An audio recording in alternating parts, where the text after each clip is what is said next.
Gotcha. Okay. And Does the new machine set up though? Do what? Is the new machine online and set up and good to go? Oh yeah, yeah. Awesome.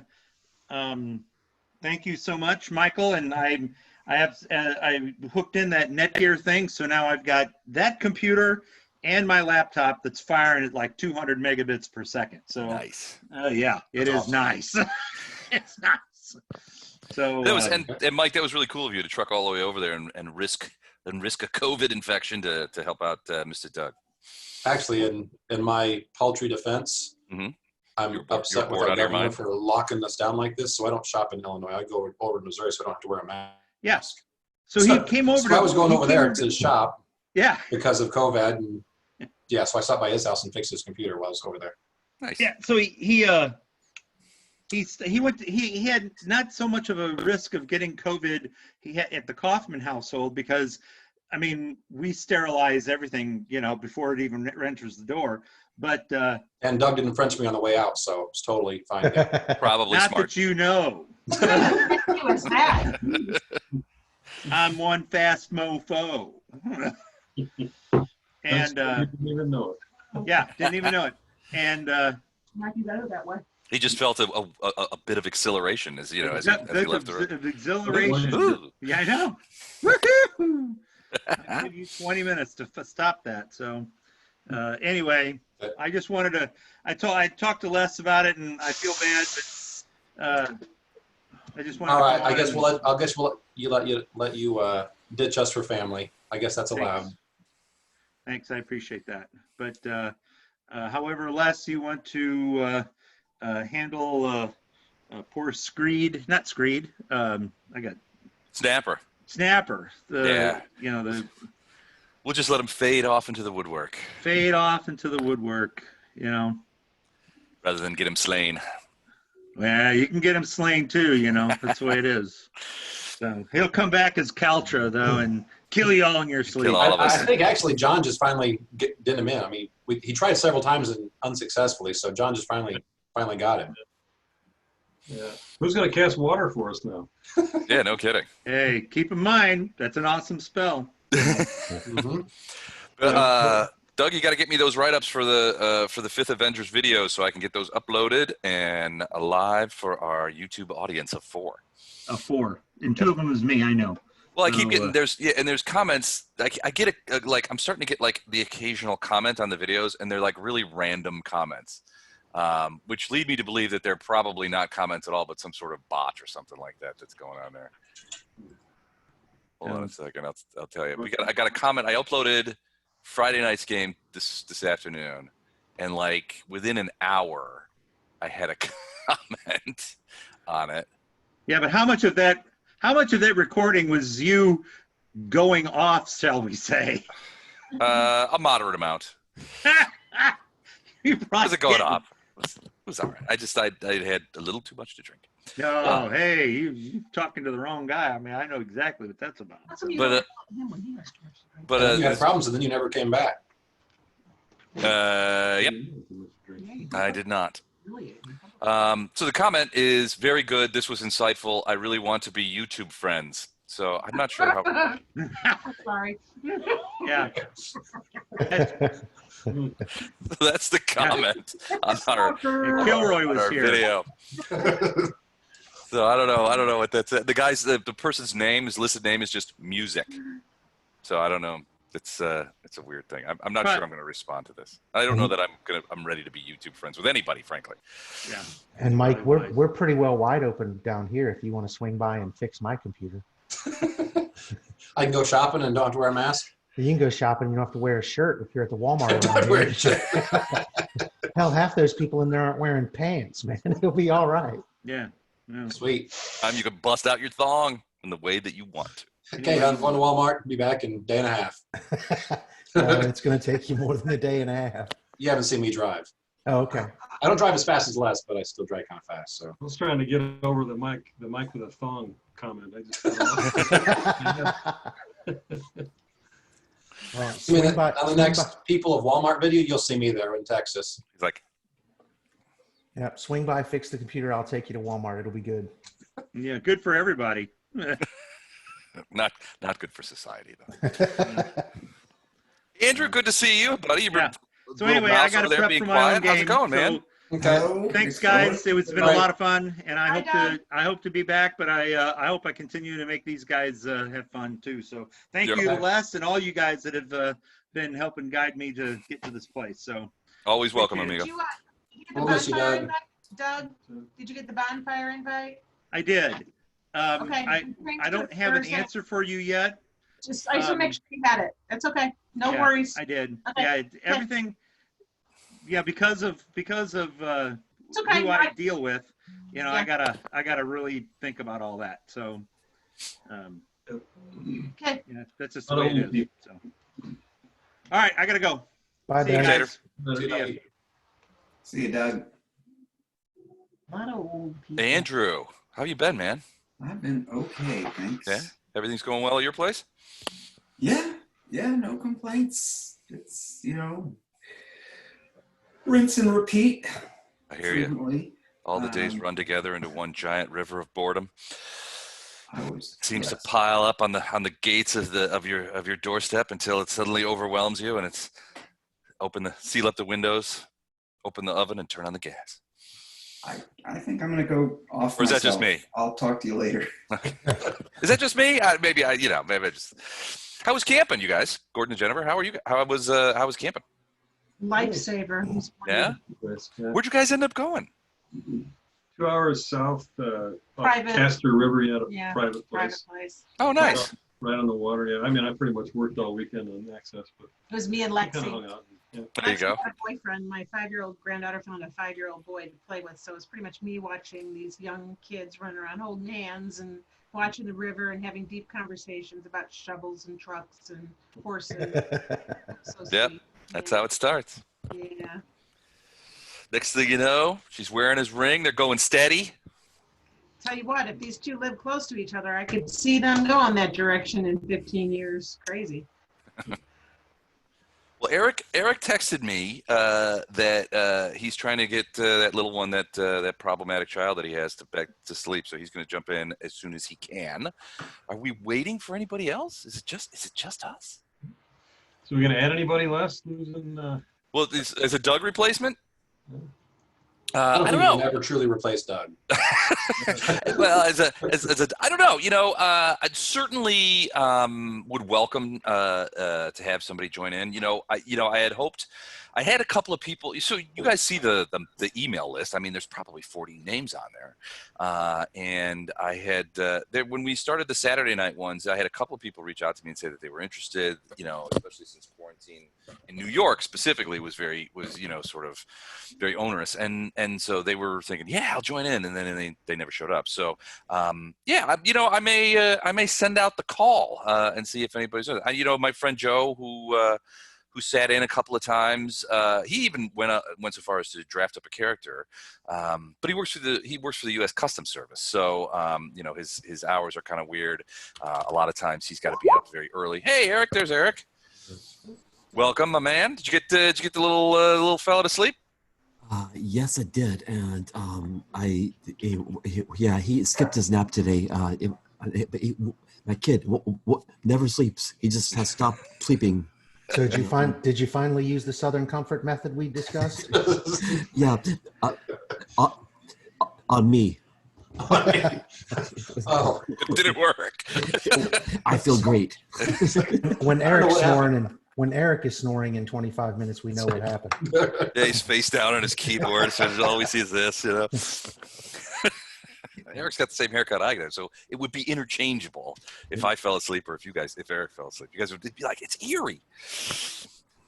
Great Glad to you have all. you. We were just talking about Doug. You just missed Doug. Doug's final soliloquy. Doug, I don't know if you knew this, but he has been DMing 5th edition for his son-in-law and his son-in-law's friends. Oh, cool. And they have asked him to DM for them every Sunday night, and he said yes. So he has decided that he can't play with us anymore because he's got his own game. He's taking his ball and going home, and he doesn't care. So we bid him a fond farewell. And Gordon was mentioning that are we interested in getting another player. Because right now, how many players does that leave us with? So it's 1, 2, 3, 4, 5, 6 players I'm looking at. So 6 players. So yeah, I mean, we could accommodate a 7th fairly easily, maybe even an 8th in B team. So I don't know. Do you guys think it would be a good idea for me to sort of send out an email to everybody and say, hey, look, we finally got rid of Doug. So there's a slot open. Make sure you word it like that. Yeah. Oh, definitely. Oh, absolutely. We can, if there's somebody wants to jump in, now's a good time. We've got. Personally, I like the small party. It's kind of nice. Yeah. You like a smaller group? You don't necessarily want me to reach out? In my opinion, I'd be happy with more too, but I like this because it moves fast. It moves faster. Smaller parties, it does move a little faster. It does move faster. That's one of the. I mean, honestly, that was one of the reasons behind the creation of B team and ultimately C team is because for a while there in B team we had 10 players, and it was. I mean, everything just ground to a halt. When you're the DM, and I guess it's when you're the DM, you're always sort of like involved, right? There's a ton of things going on. Yeah, you're always doing stuff. When you're a player and you got, you say, it's your turn, and you're like, all right, I'm casting magic missile, and you roll your 2d4 or 3d4 plus 1, and all right, damage done, and then you have to wait 40 minutes for your turn to come back around. Then you get dazed in the beginning of the night, and you're pretty much done for the night. Yeah, strudel some toasted. Believe me, I've been there. Like Dan swimming around the boat for 2 days. That was like 2 full sessions that happened. It felt terrible for him. No wonder he's not a B team anyway. He's like, fuck this. I can't swimming around this boat ever again.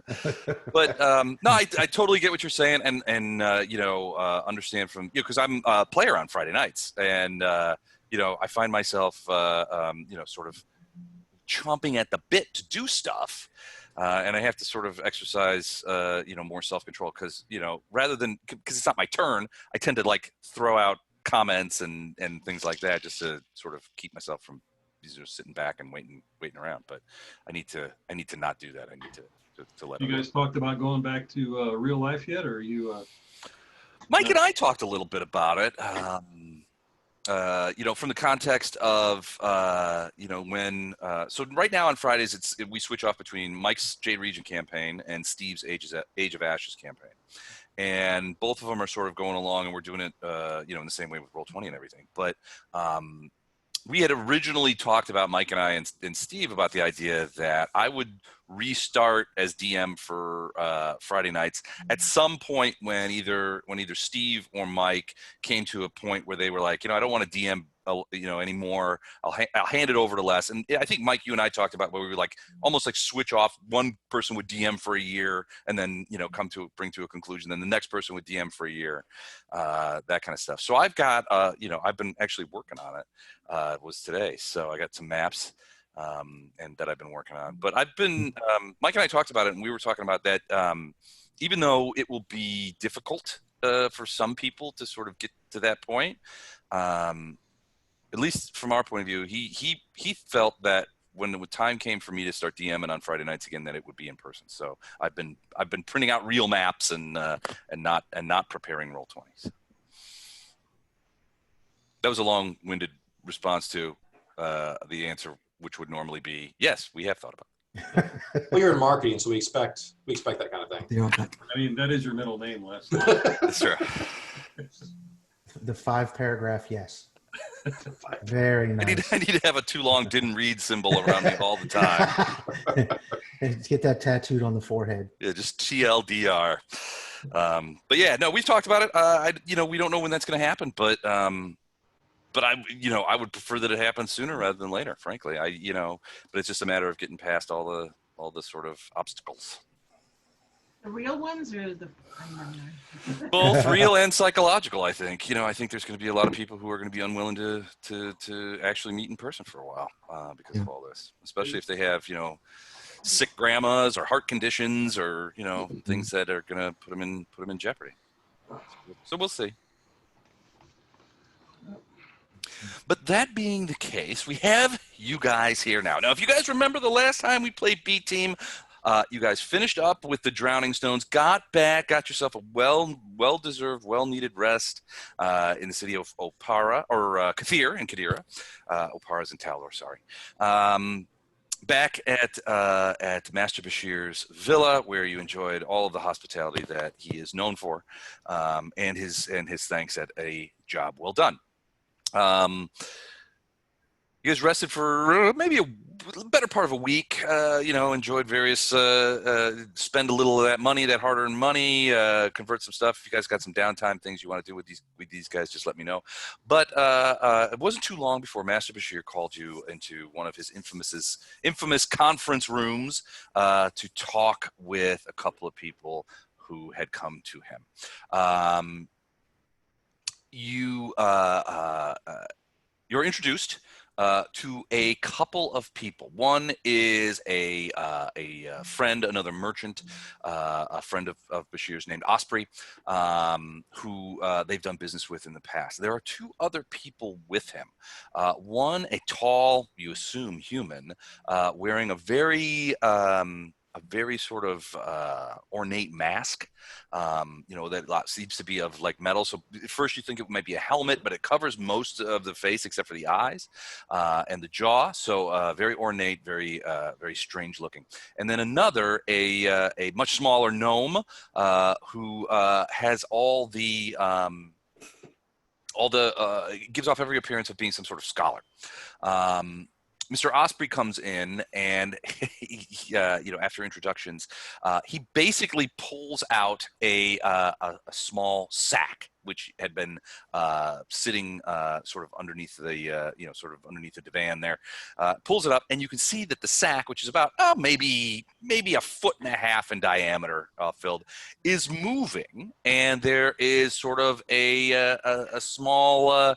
High-pitched yelping coming from inside the sack, and you can see Mr. Osprey is like holding it. And he's like, "Oh, cut it!" And you can see, after he's joggling around, he actually smacks it, and you hear, out from inside the sack, and he sort of like tosses it onto the table, and says, it still continues to move, and he kind of gives it another couple of whacks, and he says, "Settle down before I get careless and snap your damn neck." And then he's holding on to the string, and he says, "I have something to show you. Master Bashir tells me that you are his best agents, and so there's been some developments. I need to speak to you about. It's probably best just to show you." You see, he unravels the sack, and he pulls out and pins it. Something tries to jump out. He grabs it, and it's like a little creature, tiny, sort of scrabbly-looking creature with like wings and a little pointed tail. And he pins it down on the table where it's kind of like flopping around. Is it like an imp or a quasit? That's the kind of thing it looks like, yeah. And with his hands still locked on the creature's throat, Osprey looks across the table to you guys and says, "So what do you know about demons?" That's one. And you see, he's like, "Very good. Can you tell me what kind it is?" Quasit, imp. That's kind of what. Yeah. Indeed, this one is a quasit, and he seems pleased.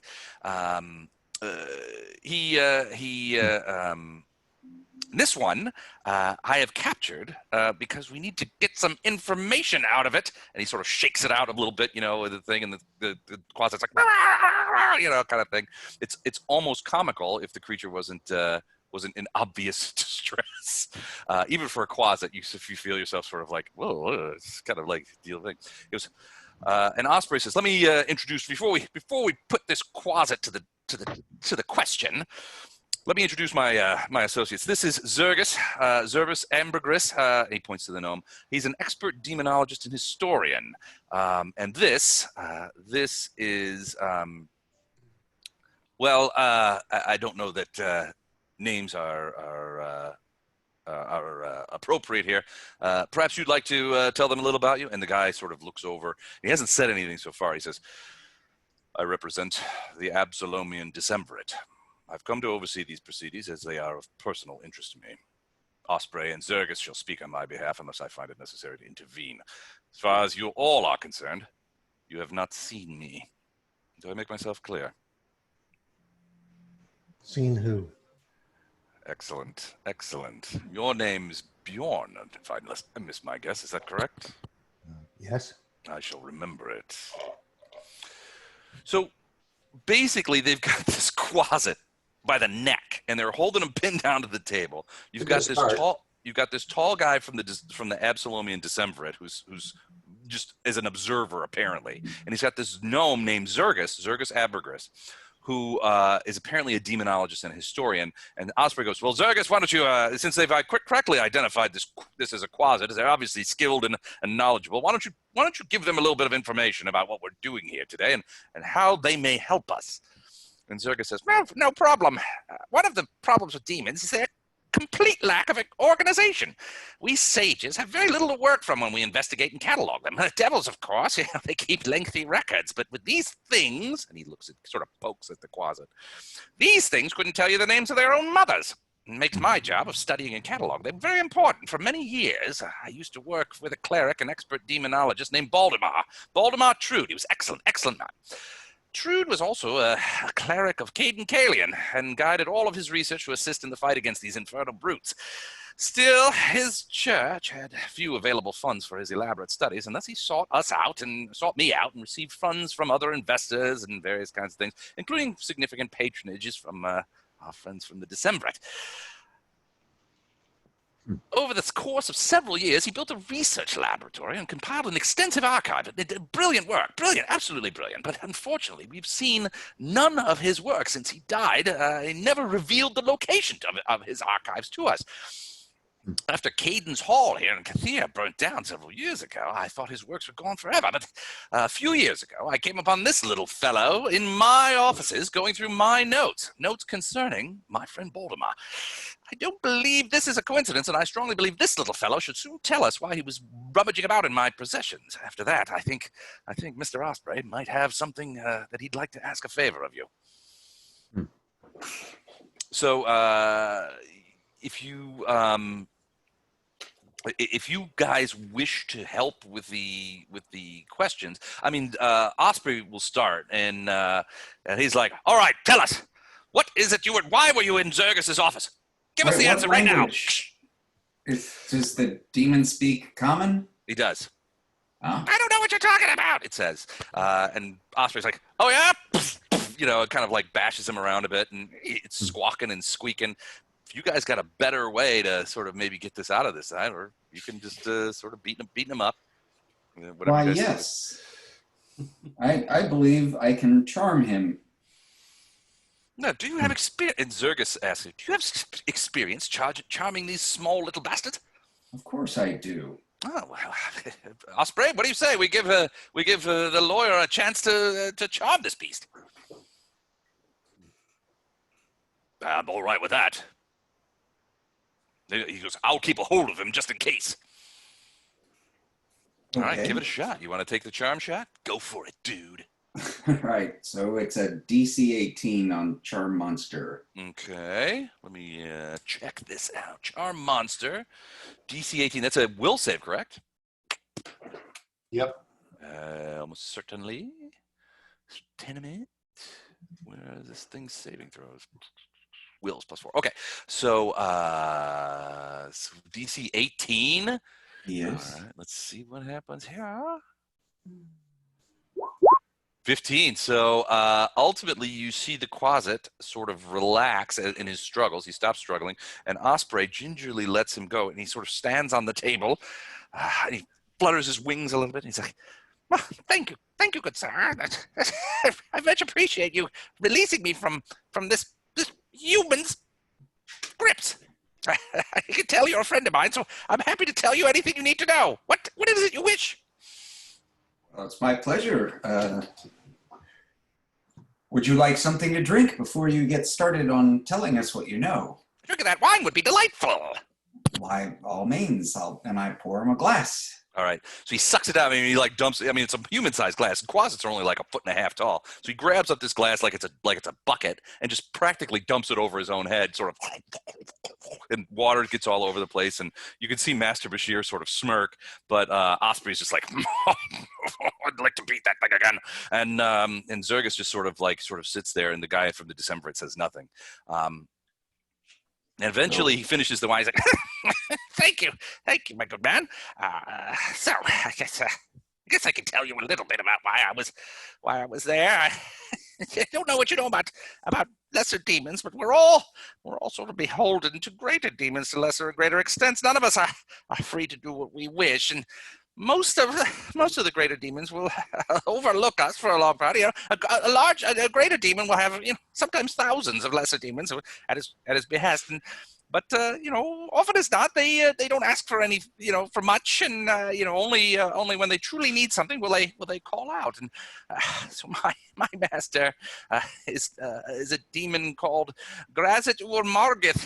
He's a powerful demon. I am, of course, bound to him for all eternity, but I hadn't heard from him for many decades, and so enjoyed the you know, sort of the freedom to cause mischief as I decided, and I went with it. But it was only recently that I heard the voice of Graz at the game come in some frere from the prime material plane. He called on me to learn all I can about this Baldemar Trude, and so I did a little bit of investigating and came upon the Gnome's archive and began to rummage through there. His voice is coming from nearby in the city. I had narrowed it down to Cayden Cailean's hall, not the one that burned down, the new one. He's in there somewhere, and that's where he's calling me from, and that's why I was in the Gnome's archive.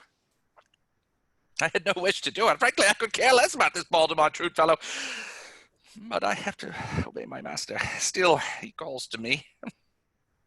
Here, have some more wine. Oh, thank you. And he grabs another bucket and just dumps it over his head and sort of flaps in it, that kind of thing. So Osprey says, well, that's more than I was able to get out of him with beatings. I respect your legal abilities. In the meantime, though, I know of this Cayden's Hall. There's a high priestess there of my acquaintance, a woman named Saphira. It's probably best to ask her what she knows first, especially since Baldemar, before he died, was a high-level cleric of Cayden.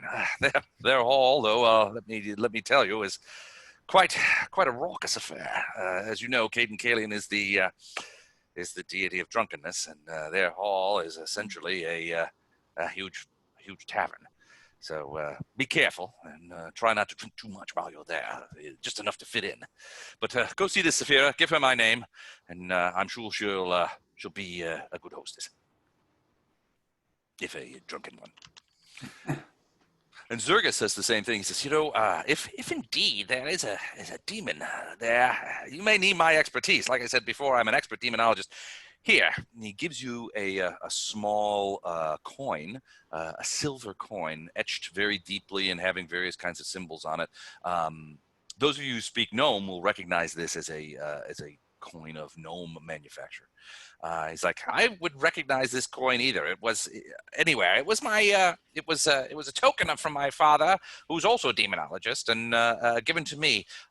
You take it with you when you go there, and if you should have need of me, speak my name into it, and I will be able to use it as a focus for teleport. And I will come to you and provide what aid I can at the opportune moment.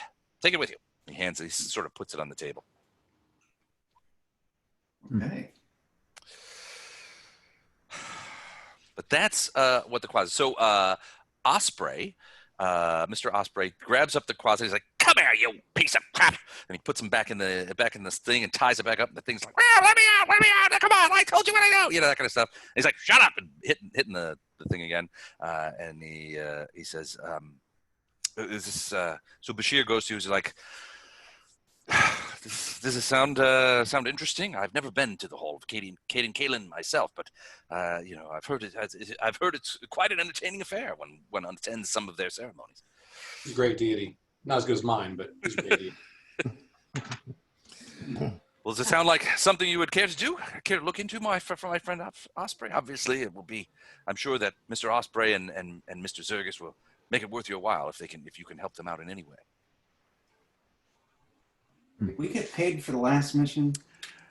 He says that out loud right now. Yes, tons. You guys have just huge bags of doubloons. You have. I may not have actually done that work, so I will look into those the payment for the last mission and see what's what. Well, we'll be in the bar. Let us know when you're ready. Well, what do you think? And I think Bashir says, especially since the same DM who forgot to pay you for last mission also doesn't have any other modules really prepared right now. So if you're not interested in this one, it's going to be quite a short evening. So go to the party temple and find a demon. Yeah, essentially just to sort of like kick around and basically Osprey says, that he is, he's acquaintances with the high priestess there. One of the high priestesses there, a woman named Saphira. If you were to tell her that you were coming here at Mr. Osprey's behest, you would probably get at least not a booting, out the door. So, we can avoid the bums rush. Yeah, exactly. You guys want your, I'm sorry, closed party. What do you think? Well, throw in a discount on toilet paper. You have a deal, sir. Is there anything else you wanted to, before he popped him in the sack, was there anything else you wanted to ask the closet? Well, he gave the major demon's name, right? Yeah, he did. He said it was Grazit ur Morgith, only known as a powerful demon to whom the closet is bound to. But basically, that's the one. That's the one that's supposed to be at this temple. Well, right, yeah. So the voice of Grazit came from somewhere within Cayden's Hall. So somewhere, so basically the closet is like, look, we're all of us lesser demons are bound to greater demons by, hook or crook. But a lot of times these guys don't bother us all that much, right? They only call us when they need something. So we're basically we're basically free to do what we want, causing mischief, wreaking havoc, that kind of thing, what closets and imps do.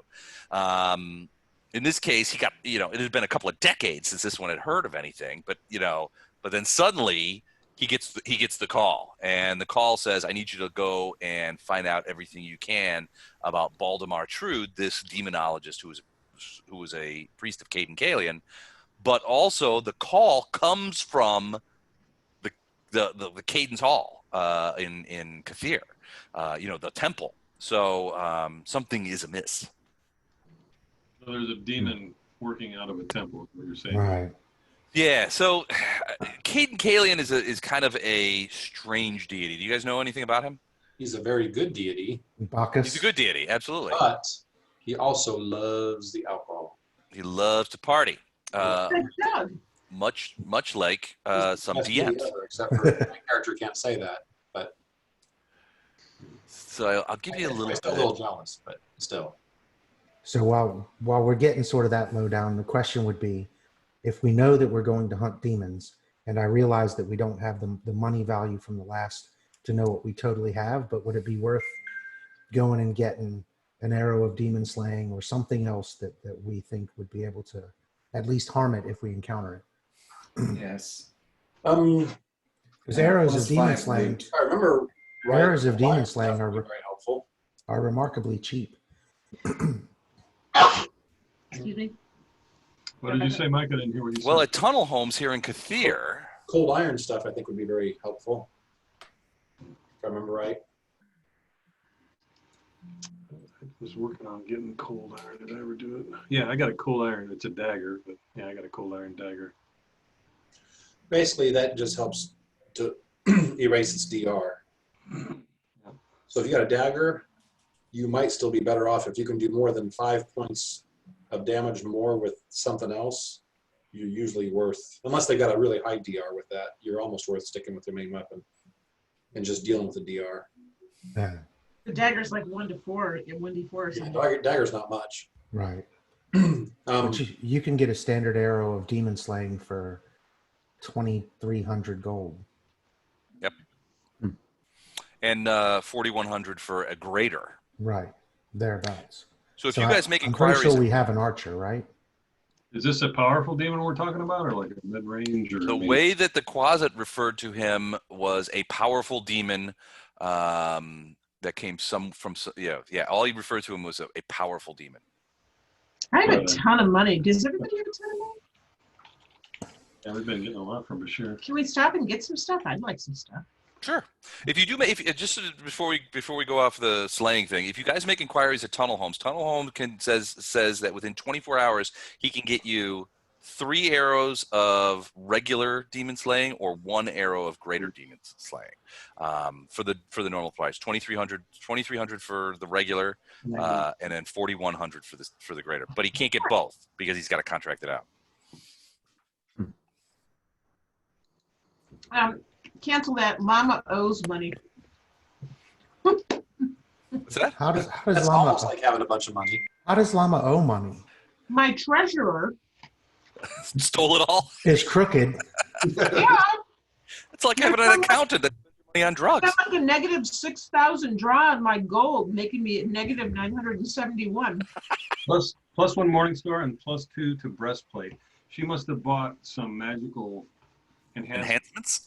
Yeah, at some point. Do you even have that on your sheet? Look at your armor. Look at the back. Okay, go back. I'll go get this. You go back. Take the spotlight. So Never mind. You guys want to talk a little bit about Cayden Cailean? I mean, she is a girl. well, who keeps the money in this party? Wasn't that you, Mike? Probably. So what are you showing that we should all have about now? I think this party we always divvied out. We don't do a communal thing, right?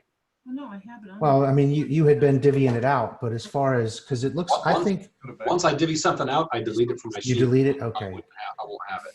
because it looks like I have letters of marquee in the slightly over 2,000 range. Yeah, I've got almost 3,000. Yeah, so not even taking into account whatever the payment would have been for the last, we should each have somewhere between 22 and $3,000, depending on what we bought. I'm looking right now to see what. And Lama needs a new accountant. Yeah, that's definite. Because apparently her manager is snorting her well-earned money there. Orcish arithmetic is a little different. Yes, it behooves one in Orcish arithmetic to not use minuses because then the orc will minus you. Yeah, no. At some point, Lama got +2 mithril. Mama breastplate. got taken because 6,000 gold for this. You know, I'm just saying. +2 mithril breastplate. No, I think you took I think 6,000 and bought me A 1,000. +2 mithril. You know, I think we built that. We did that for you. I think we built that for you, Yeah, we Yeah. did. Right. I know. Yep. and that's She had a amazing for breastplate. her. Yeah. My armor class is just kind of sucky, so I've been looking at it tonight. All right, so Lama cannot help. Lama doesn't have. I think we did the armor to take her from super sucky to just sucky. Yeah. I think. Yeah. So what? And that cost $6,000. Yeah. Oh, it's So- an expensive armor, but it's really, really nice. What's your armor class now? 21. No, it's 18 +2 versus some things. What's your dex? That's No, 22. because I'm not. Oh, you're not I'm not. raging But now. when I'm raging and when I'm, Yeah, it's Huge-ish. It's 23 +2, and once you Standard. rages, it drops to 19 yeah, that's all. +2. So do you already have like a ring of protection and an amulet of natural armor and Mm-hmm. I don't think you have any. No, I do. do. I think I do. Let's send it back.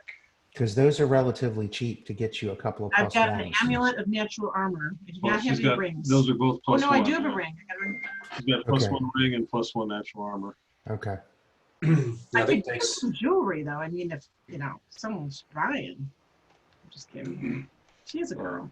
Because I think that the up to +2 on the ring, I think is $4,000 or $2,000 if you trade it in, maybe. Yeah, I'm I'm trying still paying off my breastplate. Kyle's got money. He can give you 2. He can She share sits with back down. He'll give you money. But But should yeah. contract from- No, for demons, if we're going to go after demons, we need stuff that's either good aligned or stuff Right. cold iron, or the ultimate thing is a good aligned cold iron thing. Right. Then you should bypass almost any DR they'd ever have. Hmm. Like if I remember right, some of them are good, some of them are cold iron, and some of them are both. Yeah. And then some of them have 5, some of them have 10. So yeah, I'd like to see how much it would be for a weapon that would be something that can harm demons. Kyle does bleed and acid damage. Mike, do you know, does that bypass DR? no, most demons and devils they're either immune or resistant to pretty much all the elements. Can you get And your? they've usually got a resistance. They're usually either immune to it or they've got a resistance of 10. So if you've got like an item that does D6 of some kind of element, it's usually useless against demons and devils. I mean, occasionally you might find that the one element that they're not either immune or have a resistance to, but most of them have resistances or immunities to almost all elements. How about bleed? Is that just considered standard? Bleed would work on all of them. Bleed will work. Okay. Yes. How much does it cost to get your weapon good aligned? Like you go to a priest and ask them to align it? Can you do that? The only way I know to do it is to make it holy, which is the equivalent of a +2 adding to it, so it gets really expensive really fast. But as you saw in A-Team, once you get a weapon that can do that, it's a night and day difference in the damage you can do It with really that thing. is. It's huge. She's already got a +2 bastard sword, so changing that to a holy would not be, you know, she wouldn't have to like start from scratch. Well, no, you have to add another effective +2 on it. Yeah, so you had to pay for a +4. Well, +4, yeah. If they can score a perfect golden loot for me, I can add +2 to already my enhanced performance, Mhm. and my. it's a minor artifact. He's not going to have Well- that. Ask big. Always ask big. and Yeah, then- go big. And then, I went minor. It's a minor artifact. Hey, Mike, what's the what bane is effective against demons? As I see aberrations. any name, so you could say, actually, outsider would do it. Okay, outsider. So But outsiders. I think for Bane, I think you can do demon Bane, and that would cover every demon. I just don't know how much it. What I'm looking at in the SRD doesn't really make it simple to understand what it would cost to add that to an already +1 magical sword. So it's a plus. So it says the price it says is +1 bonus. So if you have a +1 sword and you want to put a +1 bonus on it, it costs what it would cost to make it a +2 sword. Right. So that would be. So a sword costs 2, a +2 sword costs 8, so it would cost $6,000 to upgrade that. That's where the $6,000 number came in. Yeah, and that's only going from 1 to 2. Well, it's going from 1 to bane. Right. Well, you still stay +1. It still stays Yeah. a +1 sword, but It you get stays a Bane on it, +1 sword, but you get bane on it. Right. But that counts as going up. Let me see. Like I said, I'm just trying to figure out what we could do to make sure we have, if we encounter this thing, Right. we'd like to be able to hurt it. So a +2 bastard sword, if we put Bane on that, that would be 6,000. No, it would take it from 2 to 3. So it's the difference in cost between Goes 2 and from 3. 8 to 18, so that's a 10,000. 10,000. Gold piece upgrade. So you're better off starting out with a low level one. Yeah, exactly. Yeah. Yeah. We're better off starting with a +1 and going to +2. What So- about a scroll of aligned weapon? That would work on things that just have the good, you need to be good to bypass their DR. Right. Right. Well, some of them have that. Like I Yeah, said, so if I- I'm just if I gonna remember, pick some out- of them have good, some of them have cold iron, some of them have both. All right, so I'm just going to look real quick at a Cambion. A Cambion is a regular old sort of run-of-the-mill demon, not very powerful. But his immunities are electricity and poisoned. He has resist acid 10, cold 10, fire 10. He has spell resistance 13. Let me see about his DR. I don't see his DR. Maybe he's not a great.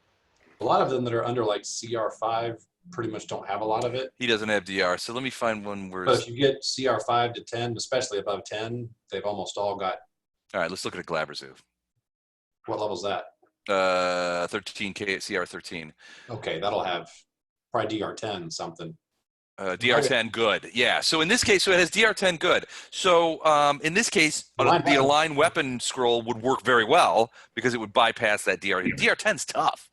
Yeah, it is tough because my weapon does D10 plus 8. So basically it just does a D8, right? Well, Go back, yeah, you can actually not. kinda, yeah.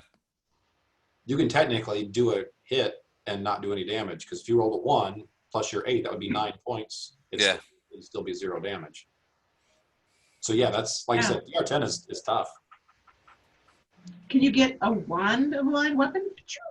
Yeah. Sure. How much something like that? What level is a line weapon?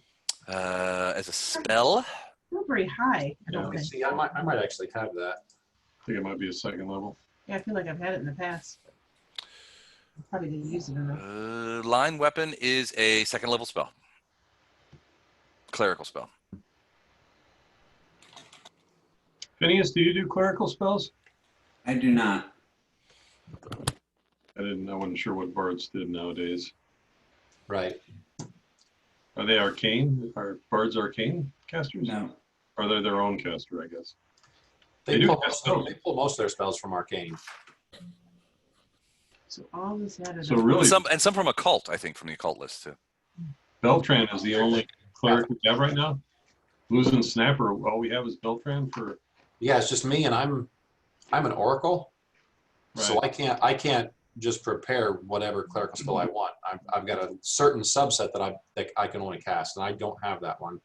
Ooh, this is the poison I gave Beltran. That's all that Right. out there. No, I'm talking about, I had something in my debt list that I'm going through now. Is anyone who has been told she cannot have another pair of shoes?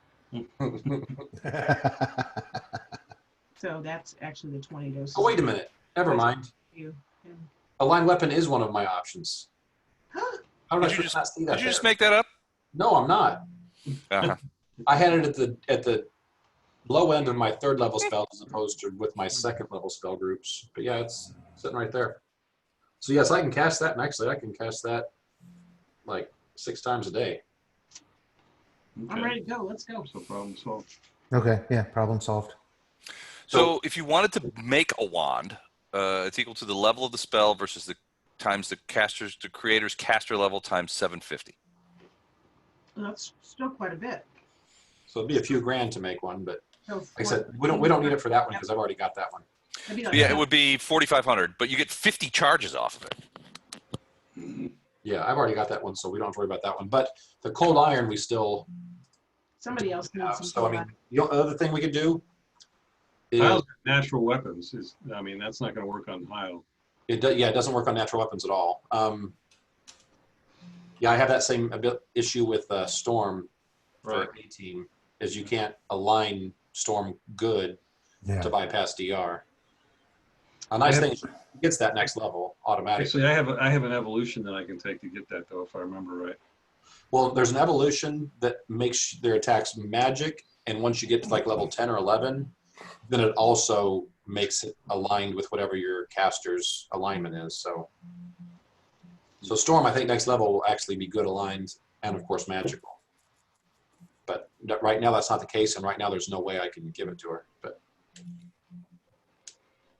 yeah, so I mean, if we were to buy a couple of either just mundane cold iron weapons of whatever we use, if we swap to that and I align that weapon, that should bypass anything, any kind of demon that we should come across. Like I said, you won't get the +1 bonus, but you should bypass all DR from any demon. That sounds smart. How much is a general bastard sword these days? Are we going by book prices, Les? Was he talking about casting the line weapon? I mean, you can just use your weapon, right? No, he's talking about getting a couple cold steels. Oh. Just simple. Cold iron. Just if I align that, then Cold iron weapons are 2 times normal cost. so not much at all. Yeah, pretty That's cheap. And let's see here.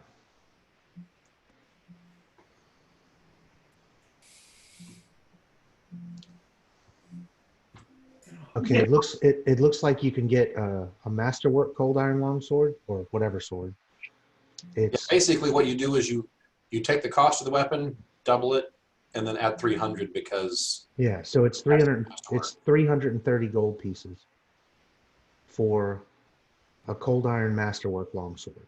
Now that is going to be a little different if you do bastard sword because they cost a little bit more anyway. But it'll be in that same ballpark.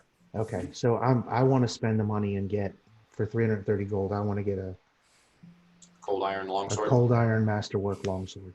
Okay. Excellent. Anybody else? I'm gonna grab some cold iron arrows, just the tips, obviously. Just the tip to see how it feels. Pretty much, yeah. was trying so hard not to say anything. You knew I wasn't going to let that softball go. Come Come on. on. So somebody throws a donut like that, somebody's going to glaze it. Yeah, you got to check that. Well, I might as well get a few of the arrows too. I don't shoot much, but Oh, there's another one, Chuck. You see how good I am all the time because I'm not allowed to drink anymore. Yeah, me either. Or any less in Les's case. No. I've got some silly questions. Have you heard the ones that have just come up? I was going to say, sheesh. My first silly question: where are we shopping? Tunnel home? So for something like cold iron weapons, you could go through tunnel homes, or Actually, any kind of weapons. you could go just to any high quality smith who can do Yeah. masterwork, can work in cold iron for you. So Okay, got it. either way, it costs the same thing. Tunnel homes is really more of the line if you want to acquire magic items. Gotcha. Does Fiat have money? I yeah, don't know you how much should did he should have most of everybody else's money. I I think was by going now. to say, you should have, at a minimum, you should have close to $2,000. Because my character sheet, which dates back to July, says current cash. You have no money. And I'm thinking that's a lie. That can't be right. Well, I'll take 30 grand. Yeah, I spent most of mine. 30 grand. I know it's not that either. Somewhere in the middle. Okay, cool. Well, The last batch of stuff that everyone got would have been, if this is the line item I'm looking at right here, it would have been $2,200 per person. Okay, cool. My next silly question is, what happens when you drop a boulder bullet on a demon? Well, depending on what happens, I imagine they're physical creatures like anything else, so that would mean they would get smushed. Okay, but You want to get some more of those stones, don't you? Those oh boulders. boy, we're going there again. well, and also, I got a +1 short sword. Would that hurt a demon? Probably. So here's the thing. Probably not. No, that's what they use to clean their fingernails. If you got a +1 sword, I mean, you're talking about D6 damage +1. If it's got DR5, you'll scratch them. If he's got DR10, it's not going to hit him. Touch them, yeah. Okay, and I will guess that my masterwork halfling sling staff wouldn't even tickle a demon, unless I lobbed a boulder bullet at the demon. So I just looked up. So boulder bullets are available at tunnel homes. However, the heavy ones, the same ones that you were throwing around before, are 4,000 gold pieces each. For one?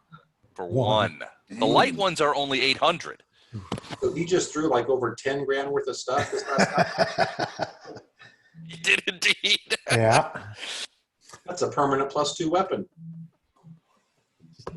Wow. All right. Now you're thinking like the U.S. military. Right. Yeah, true. Drop $38 billion worth of bombs on a village made out of sticks. Yeah. Good Lord. Yeah. Well, So how come Bashir isn't arming us since he's sending us off to square off with a demon? Because he's the reason we have all this money. Yeah, but you don't go into work and bring your own pencils or keyboard or computer. He does provide you a variety of things. One, free room and board at his house. Does anyone have a cloak of protection +3? He's giving you other stuff as well. I don't think anybody has No. anything +3. I do like my ring of 8-ball. This Good is point. everything he talks about. So no one does have a cloak No, +3? I don't I have don't think anything. anybody has anything +3. I've Yeah, never exactly. seen Okay, so this list, I've got this list here that I thought was the last time. This is stuff we haven't distributed or sold yet. So Wow. I've got whatever the loot from camp was. I was supposed to get with less than I never did. We've got 3 bags of gems, chest of maps and 2 stones. We've got 2 masterwork daggers. We've got Mike, I'm gonna forward you. I'm just gonna forward you. I got a bunch of shit from all time kind of stuff too that I wrote down. I have no Give me idea. the list. I'll consolidate. And Yeah, then, 'cause yeah. One thing I got here, over. and I this was is doing actually- it with Nolan, but now I haven't been. So, but I got a bunch of shit written down. So. one of the things we got that's actually would be helpful is we got from the one chick 2 +1 cold iron sickles, but they're cold iron already and they're magical. Oh, So they're not a weapon that any of us use, but they're already the right material and they're already magical. So sickles, would that require proficiency? Probably Marshall, if I had to Marshall. guess. Let me check that. And did you say you have a cloak of protection +3? Yeah, one of the things we got was a cloak protection +3. Well, go wrap that around Lama's shoulders. Which is a major item. Proficiency for sickles is simple. Oh, Simple. there you Okay, so go. anyone can use it. Mm-hmm. We've also got Yeah, it's a farmer weapon. we've got 2 ring of protection +1s. Say that again, Mike. We've got 2 ring of protection +1s.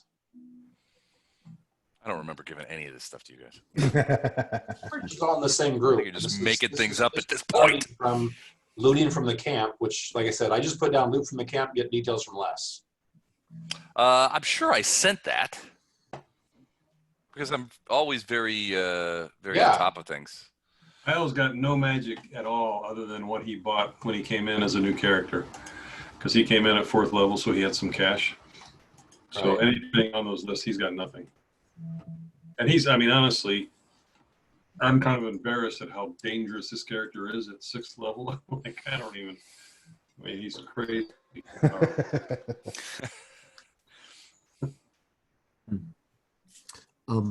Maybe not against demons, though. So. You know, Les, I have a silly question. Fiat is a thief. Thieves steal things.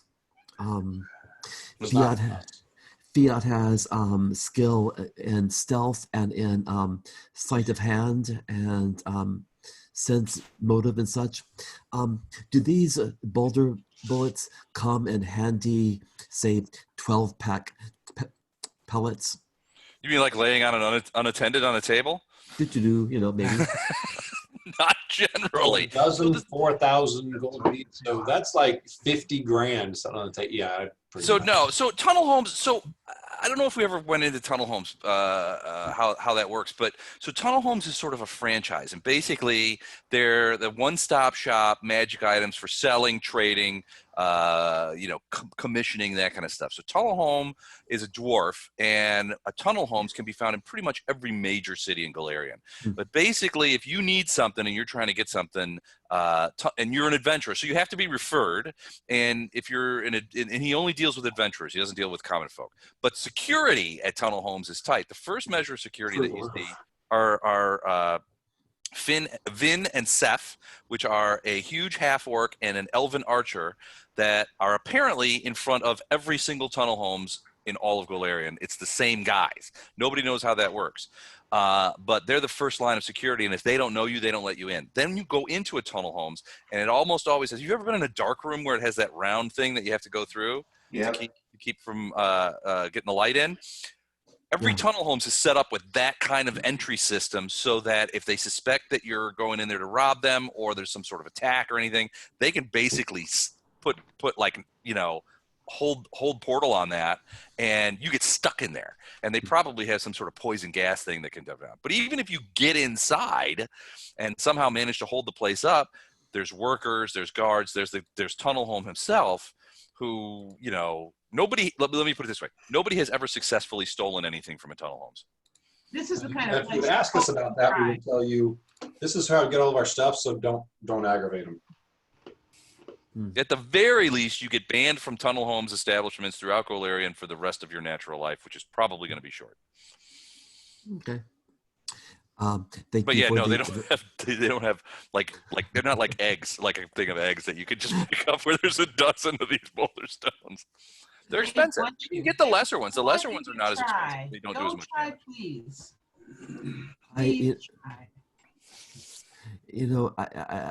This is good information, and I'm going to be a very well behaved Fiat.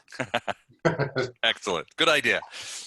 But yeah, I mean, so Tunnel Home will tell you, Fiat, when you're there that, he can get those for you. It doesn't look like I sent you that thing, Mike, so I will send that to you as well. The camp stuff. Okay. Because I can't find it. And if I can't find But it. if that's the case, then just stuff that I've already got details for, just in loose stuff that we could sell, we've already got probably about $3,000 to split between everyone. And that's just from the details that I've already got. And with Snapper gone, you don't have to give him his share. Right. That's why we kicked him out. Yeah. I actually called his relatives up and convinced them to get him to play with them so we could steal his stuff. So, Eric, to continue on what I was saying, bullet boulders come. You use the heavy boulder bullets, which are the most expensive one. They act as a +3 sling bullet. They expand to the size of heavy catapult ammunition, which means base damage is 8d6. They do have smaller ones. A light boulder bullet, for example, is a +1 sling bullet, expands to the size of light catapult ammunition, 4d6 damage, and those are only 800 gold pieces each. Still, that's still a lot, but I mean, yeah. I think he got used to throwing those boulders around. I kind of liked it. It felt kind of good. Okay, I think instead, if possible, I would like to upgrade my sling staff and get some high quality, maybe possibly magic +1 or +2 bullets. I was gonna say, I think if you're talking about just damaging things, your best bet is to do a melee. Actually, you can do ranged as well as long as you're 30 feet. You need to flank at every opportunity. Yeah. Because your sneak attack damage is what's gonna take you from doing almost no damage, right, comparable to the fighters.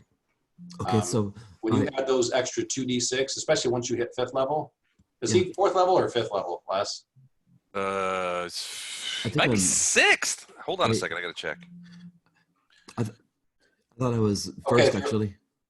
No, okay, I am male, halfling, fighter 1, rogue 4. Okay, so you're rogue level 4. Okay, that's what I was asking. When you become rogue 5, yeah, you're doing a 3d6 plus whatever your normal damage is. I see. Which that totally eclipses anything. I mean, Little Hobbit is never going to be able to do a ton of damage just because you've got smaller weapons which do less damage and they're usually not very strong. Okay. So you'll never be able to compete with a fighter at that size or whatever. Right. But if you can flank when you're adding 2d6 or 3d6 to each swing, then all of a sudden you're doing just as much or more damage than the fighters. Right. So I just checked, just to interrupt. I'm sorry to interrupt, but I just checked. You are 6th level. I am. You passed the 6th level after the Drowning Stones, so you may need to level up. So if you level up in Rogue, then you're doing 3d6 sneak attack damage every time. Well, you can flank with, which is a huge deal for you. All right. I mean, I designed Fiat to be a good thief and a good scout. He's not meant to be a fighter, although I do like the if you sneak around behind someone, so stay hidden in combat, sneak around behind someone fighting someone, right, so, you'll do like a little tiny bit of damage with your dagger or whatever you're going to attack with, but then you add 3d6 onto that because of sneak attack, and that makes you a force to be reckoned. I mean, you probably want to go right back to hiding and doing this. You never want to go toe to toe with something, right? So should I upgrade, if I can, this short sword? Maybe get a +2 short sword, +3. I don't know. Cost you $4,000. Now you can upgrade to +2 just as a regular sort of thing, $4,000, or you can add a ability to it. It would still be a +1 short sword, but if you add ability like Bane or what are the, I can let you know what the +1 abilities are. You can get a d6 of any element. So basically make it fire, acid. That's probably one of the two most common ones, but do electricity, cold, whatever. How much for a +5 short sword of electric fire? So +5 electricity. That would be impressive. It would be impressive. It's doable. You could That's certainly gonna be do it. some dollars. Yeah, but it'll cost you some. It'll cost you That's some bank. artifact level. Yeah. So plus Right. plus 5. So this is essentially plus 6. You've got a 2,000. No, he said electric fire. That was just fire. That's It's okay. Cancel my. So plus order. 7. It's okay. Plus 7 sword. wait. Electricity isn't on here. Yeah, it is. It's. Oh, I don't see it though. Plus 7 sword. Probably. So plus 7. I'm looking at it right now. It's plus 7 sword is 98,000. So minus the 2,000 for the existing short sword is 96,000 gold. So all you gotta do is come 96 grand and it's yours. You know, I kind of want to make that my goal. Just to have a goal. You know, you gotta have goals in life. One Before you hit 9th level and hit forced retirement, good luck, buddy. well, you know, maybe Fiat is a thief. Maybe he could, You know what? You're about ready to have like 4 characters get retired. So if you can steal everything from them as they retire, you might be like a third of the way there. Just start convincing them to write you into their wills. They're retiring, not dying. Well, I mean, you got to make a retirement will. I mean, it could be new. Yeah, you know, I mean, I think the key to being a good thief is to be charming. So Fiat has a very high charisma, 14. He's wise, he's smart, he's fast, he's skilled. I built him to be a very good thief who finds traps, opens locks, steals stuff, picks pockets, and hopefully buys a really sweet sword. But okay, you know what? Okay, got it. Well, Eric, based on background story, Bjorn is Fiat's best friend, and he Yes. doesn't even find him that charismatic. Ah, So keep your pie in the sky goals. Just don't be disappointed, buddy. Gotcha. All right. Well, it's, you know, you gotta have goals, dreams. Dreams. All right. Anyway. So you know, I did the quick math on sling bullets. All right, so they cost regular old sling bullets cost 10 for a silver. Okay. They're not the thing. If you get masterwork sling bullets, it's 30 gold and 1 silver, 30.1 gold. If you get them magicalized, 10 plus 1 sling bullets would be 2,030.1 Shit. gold pieces. Jesus Christ. 10 plus 2 sling bullets are 8,030.1. Good. So that's how Lord. the progression goes. So it's a logarithmic rather than an arithmetic progression when it comes to that kind of stuff. So, Mike, just out of curiosity, with your align weapon spell that you can do, would that allow you to align sling bullets? Yes. Sure. Then my Yeah, suggestion, you Eric, can do a line weapon against a single weapon, like a melee weapon, or if you do ammunition, you do them for whatever the bunch of ammunition comes at. So for arrows, they come in quivers of 20, so you do that, or maybe it's 50. I think it's 50. 10. Okay. Arrows is it's. I think if it's ammunition, I think it's just a generic 50. You can do 50 ammo at a whack. Okay. with a spell. so you would be better off getting cold iron sling bullets and letting Mike align them to good, Okay, cool. and that would be you do full well damage, cheaper. which isn't much, but if you can do that plus sneak attack, then you'd be thumping them side the head. Okay, I think both Chuck and Mike have good counsel. What I would like is to get. I'll tell you what. Here's the thing about cold iron sling bullets. Sling bullets are massively cheap. You get 10 for a silver piece. The cold iron part says weapons cost is double normal, so that's 10 for 2 silver pieces. So you can get 50 for 10 silver pieces. Yeah, for a gold. A single gold will get you 50 cold iron bullets. Can I get 100 and ask Mike if he would align them to? Now it only lasts for so long, so yes, whenever Infinity. it's close, then yes, I will align. That's an in-combat thing. Okay. Yeah, it's only 1 minute per level the spell lasts. Cool. Thank you. And for sneak attack, should I get an upgraded blade? +2, maybe? I don't know. The more important thing you do is make sure your next level you take is in rogue, so you're a 5th level rogue. That's what I would do. All right. Well, I want to do. Okay. Cool. Thank you. And you're saying that I'm now 6 level? That's Sixth Less? level, yeah. So just to make sure everybody's on the same page, Snapper is out, so we don't care about him. Lama We use is XP eighth. too, don't we? Huh? Well, yeah, you would now that he's gone. He didn't participate in at least 2 of the Drowning Stone ones, so he didn't get any XP for that. So Lama is 8th level. Bjorn is 7th. Beltran is 8th. Phineas is 8th. And Fiat is 6th. Cool. All right. So should well, I mean, you know, I'm not. If this were 1E, I would know what to do. Right now I'm Halfling Fighter 1, Rogue 4. What's your advice? Rogue 5. Yeah, B Rogue Fighter 5. 1, Rogue 5. So Fighter 1, Rogue 5. Yep. Great. Done. Good. Great. And So then your sword is fine. okay. I Yeah, think your it's sword isn't going to make a big difference All right. Right. attacking. Like I said, the going to Rogue 5, literally, you add 3d6 to any attack you make if you're flanking. So Okay. Got it. don't go to toe-to-toe stuff. Don't attack something unless someone else has already engaged it, and then sneak around behind it and attack it. Yeah. Got it. Cool. Like I Okay. said, Great. you just, I mean, Lama's has a big, huge weapon. She clobbers things, into next week. You can probably almost match her damage with your sneak attack damage as long as you're behind them. Okay. Cool. So Mike, go ahead.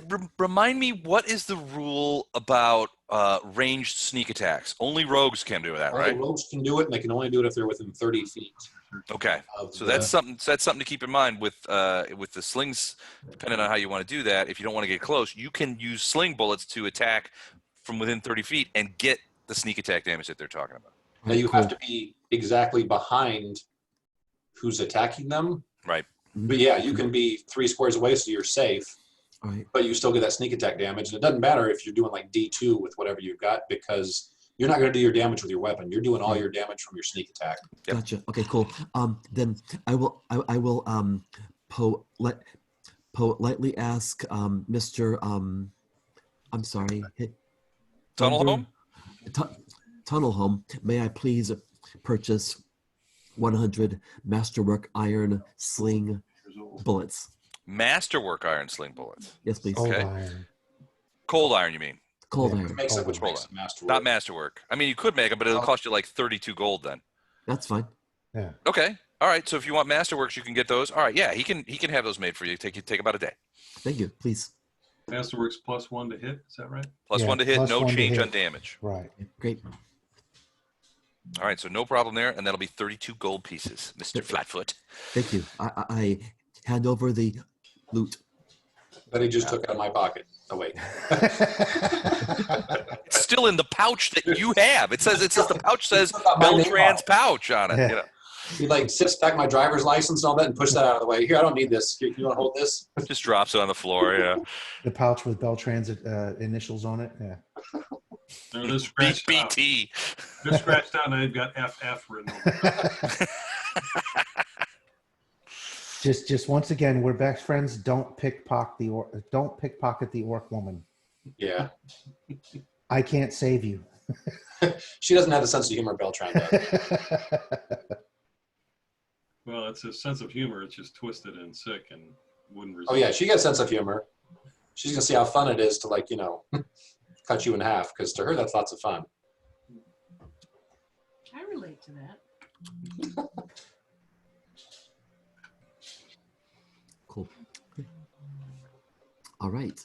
So I would say in general, anyone who wants something $2,000 to $3,000-ish shouldn't be a problem, because I don't want to slow down us gaming based on me waiting to get stuff from Les and then trying to figure out how much it's worth. But I'd say just do that, and then if we need to settle up later, then I'll figure that out and we'll do that we'll do that offline. So did you guys seriously give Lama that +3 cloak? Is that If real? you want it, I mean, you're the one that's in. you're the one that I don't want to be taken over. That's why, just for defensive measures, when we get in combat with something that casts spells, Beltran hits you with protection from evil. And it's more for his own self-preservation, because he didn't want you to turn around and start hacking to pieces. Wow, I felt a lot better about that until you just told me that. Oh, Beltran's very blunt. He'll the tell whole her the whole exactly. possession element. I'm just kidding. Yeah, Beltran's blunt enough. He'll tell anyone that. So this is a +3 AC cloak, or? No, this is +3 to all your saves, Oh, geez, Louise. which the other 2 saves are nice, but we're really hoping to get your will save up to a normal level. Cloak is a wondrous item, right? Yeah, it's a wondrous item. Cloak of protection. I've also got 2 ring of protections +1, so what melee fighter does not already have one of those? I don't believe, well, Pyle's got nothing, so yeah, he could use that. But his AC is freaking amazing already. Because he uses the Eidolon AC, which is pretty Right. He's got a 29 right now. I mean, good. Holy crap, dude. Jeez. Wait a minute. Now, Lama Sorry, I'm shopping. busy. I got to hand out magic missile wands to all my guys. Hold on. She just found a cloak of charisma +6. I think she really wants that. No, seriously, is Lama really worried about being pretty? No, not really. No, that's not really her thing. well, her idea of pretty is a Yeah. little different from most Yeah, people. her idea of pretty is she sees this big old honking sword that's like, you know, can kill things, which is looking at If I them. do pigtails, Yes, I you can can. kill things and I'm pretty. Well, it gets the hair out of my way. So cloak of resistance +3. Yeah, I'm thinking that's more of a Harley Quinn pretty. That's what the character's based on, is Harley Quinn. She Well, basically yeah. is the half-orc version of Harley Quinn, Yeah. who is a righteous character. And You know, I never thought of her that way, but okay. Harley That's what Quinn is she is. Harley Quinn is gorgeous, right? Until she caves your face in with a bat. Yeah. So it's all good. Okay. Yeah, so if you go, Thank Hold on. your Oh my saves are all much better now. You'll have 3. Nice. Wow, that makes a big difference on my saves, especially my will save, because I'm pretty done. So what's your AC now? My AC now standard is 25, but if I am enraged and large, I'm down to like a 19 or 18. 17 So or 19. while we're taking this moment before we go out to face the demon, is there literally anything that my non-charismatic behind can suggest that would make you stay behind me? Because so far I've tried and that has failed miserably. Have you looked at the definition for rage? Yes, I have, which is why I know this is a moot point. But look, if you just stay behind me, wait until they attack me, then you can come in and cut them to pieces. Okay, you can try. You can try to remind me. Yeah, it's going to fail. I already know that. She's You're going to not gonna- rush it. I'm not going to get 3 steps. She's going to rush it and start hacking and slashing. Hey, I'm You're not going to let Bjorn tell you what to do, are you? And I'm like, damn it. He's going to turn around and tell her, hey, wait until I, and Yeah, then, and then she's okay, gone. as she runs past him. Next time. I'll Yeah. do that next time. Very Harley Quinn. Okay, I was when gonna I'm say, not what would playing- Harley Quinn do? What WWHQ? Yeah, that's right. Mhm. Actually, I'm glad she doesn't go by that because Harley Quinn would kick me in the nuts before running past me after I told her something. Pause. Get out of my way! Boom!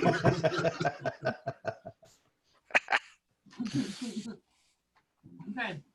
All right, I think. Well, I don't know. I'm good for now. I got the one thing that I want, and I'll have a conversation with Beltran.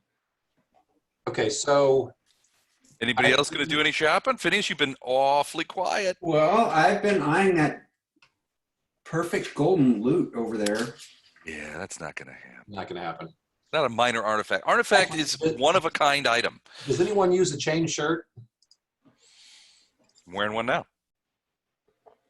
Let's No. just think about regular magic Like either the, for a minor Either, artifact. A dream. No, chain shirts On the road. pinch my nipples. does anyone, either one of you guys use a chain shirt? That's the point. Point. Andrew or Eric, do either one of you guys wear a chain shirt? No. I do not. Okay. And I would like to because when I dance as I play, the chains give That a would be nice pretty cool. rattling Like rhythm. castanets. Yes. Well, we've got a +1 chain shirt, which is the best type of light armor you can have, and it's Nice. a +1. Would you like that? I would love that. Okay, that's yours. All right. Ka-ching. Thank you. Okay, so that's gone. I've got the cloak gone. I've still got 2 +1 ring of protections. Who wants those? Ooh, me. I have one. I'll take one of those. Okay, so Heil and Lama have those, so those are gone. Well, I already had one. No, I said I had Oh, one. you already had one? I got- Okay, so we still got one to give. Well, Can you I'll do take one on your right finger and one on your left finger? You get 2 ring slots. Wait, what You are get 2 these? ring slots, but I don't think you can wear 2 of the same kind of ring. Yeah, Wait, what I have is a ring of protection. yeah, and that's, Same, that's what this is. Okay. So you've already got one. Yep. I told them I already got one. I told them already. Well, I could use it. Do you have any rings? No, Okay, and take I've that always one. let the protective stuff go to the frontline fighters. Right. Okay, go ahead and take that. Okay. What about the 2+1 cold iron sickles? Does anyone not have a cold iron weapon that wants one? A magical one, just really, you wouldn't use it normally. It'd just be something you'd use once you saw a demon. What's the sickle damage base? Probably not much if it's basic, or if it's, Sickle is D4 small, D6 medium. so these are medium, so it's D6. Double crit slashing weapons. Yeah. I mean, I got a dagger already that's a D4. I don't know. I'm fine. If I ever have to resort to that, it's not going to make that much difference. Okay. Carrying a sickle around doesn't sound like a very. I didn't Well, take like- Kyle's offer to buy stuff. Should I get a cold iron bastard sword? Yeah, you should get a cold iron bastard sword. So you got to spend the 3 something, or probably for you closer to 400 to get that. Kyle. I'm just going to keep them on my inventory then. I might use What do you one need? just as a melee weapon if I need it. Yeah. Um, And if Okay. Lama needs cash for a cold iron bastard sword, I've got enough. No, Kyle will cover that. I've got like 2,700 already from Okay. before, so I'll Just as give long her as she has it, because if Beltran throws a line weapon on that, treasure. And then we've also the rest of the stuff we can just sell. One of the things that I've got on here is an ever-burning torch. I've got dark vision, so I don't need it. Does anyone else want a torch that never goes out? I'll take it. No, you can't. Bastard. thanks to the ring that I got from Master Bashir, I have dark vision as well as a human, so I don't need it. Lama already has dark vision, so she doesn't need it. Then I'll take it. I hate to be the greedy Gus, but geez. Hey, jump in, man. Yeah, if you don't have dark vision, grab it, dude. What race are you? I'm elf, so I have. So you got low light, Low Yeah. light, yeah. which isn't dark vision, but Fiat's got low light as well. So it's I'd say one of you two take it. So a torch of what? it's an ever-burning torch. Ever burning torch. Okay. It gives off light, but no heat, no smoke, and Yeah. Nice. it never goes away. You turn it literally on. It's take basically a Stuff in flashlight. your backpack and your Yeah, pocket. essentially it's a flashlight with that you don't need to change the batteries for. Right. A masterwork bastard sword. Cold iron. Well, that sounds like something we're supposed to have in the temple, the everlasting light. So it fits with everything. This deity really isn't about the whole light and goodness and stuff like that. That's all right. I also He's a see different sort of fella. I also see in here 2 potions of cure light. I can heal, so I don't need them. Who would like each a potion of cure light? I'm just gonna split these up to some people. Give one to Fiat. Okay, Fiat, add 1 cure light potion. Okay. Kyle will take one. What's that? Kyle will take the other one. Okay, Cool. those are gone. Okay. Okay. I also have a potion of hold a portal and a potion of invisibility. Hang on to those. Those are totally free. Oh, yeah. Yeah. I will. And just as a I'm sorry. I got Fiat his character sheet. I have it only as a PDF from last July. Les and Mike helped me set this up. I can't Do I have edit you? this thing. Oh, you know what? I did it for you in Hero Lab, didn't I? Yes, sir. All right, so I'm gonna just punch you up real quick here. To If you want get you. Excel, I'll set you up if you send me your stats, I'll send you. If you send me that sheet, I will Sure, convert yeah. it to Excel, and after tonight, Okay. send it to you in Excel. Okay. And Mike, do I have your address here? Hang on a minute. It's in the group. Gotcha here. I think actually I got you. Mike, M. Phillips 2? Yep. Gotcha. All right, cool. I'm going to send fiat now. Thank you. Mhm. So, just to be clear, Mike, that was a +1 chain armor shirt, or Yeah, +1 chain shirt. okay, thanks. So it's 4 armor is what it adds. It gives you max dex of 4, and then plus it adds 1 to that, so it actually gives you armor of 5. So All right. it's a good set of armor, especially for someone who needs to use light armor. Yeah, that would be me. Cool. So Les, just so you know, the loot from the camp and then the 3 bags of gems are the 2 things that I don't have monetary things from. Okay. I will get those to you So later this evening, probably. okay, that's cool. All right. Other than that, I've divvied out everything that's worth anything. I've still got a +1 plate mail that no one can use. I've got Lama's old +1 scimitars that she had before she switched to this weapon.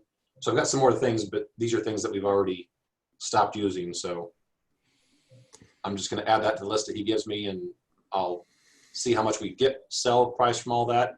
And then I'll give that to everyone. And then based on who spent stuff or whatever, or whoever borrowed from the imaginary fund, then you can settle up with that. Bird. Sound good? Alrighty. Any other shopping before we get started? Let's go find a demon. All right. So you guys approach the Cayden Hall here in Kathir. This is a place here just in the city. And you guys approach it. It's about 3 o'clock in the afternoon or so on the same day. Okay. As you guys roll up on the place. And so let me give you a little bit of the appropriate flavor text.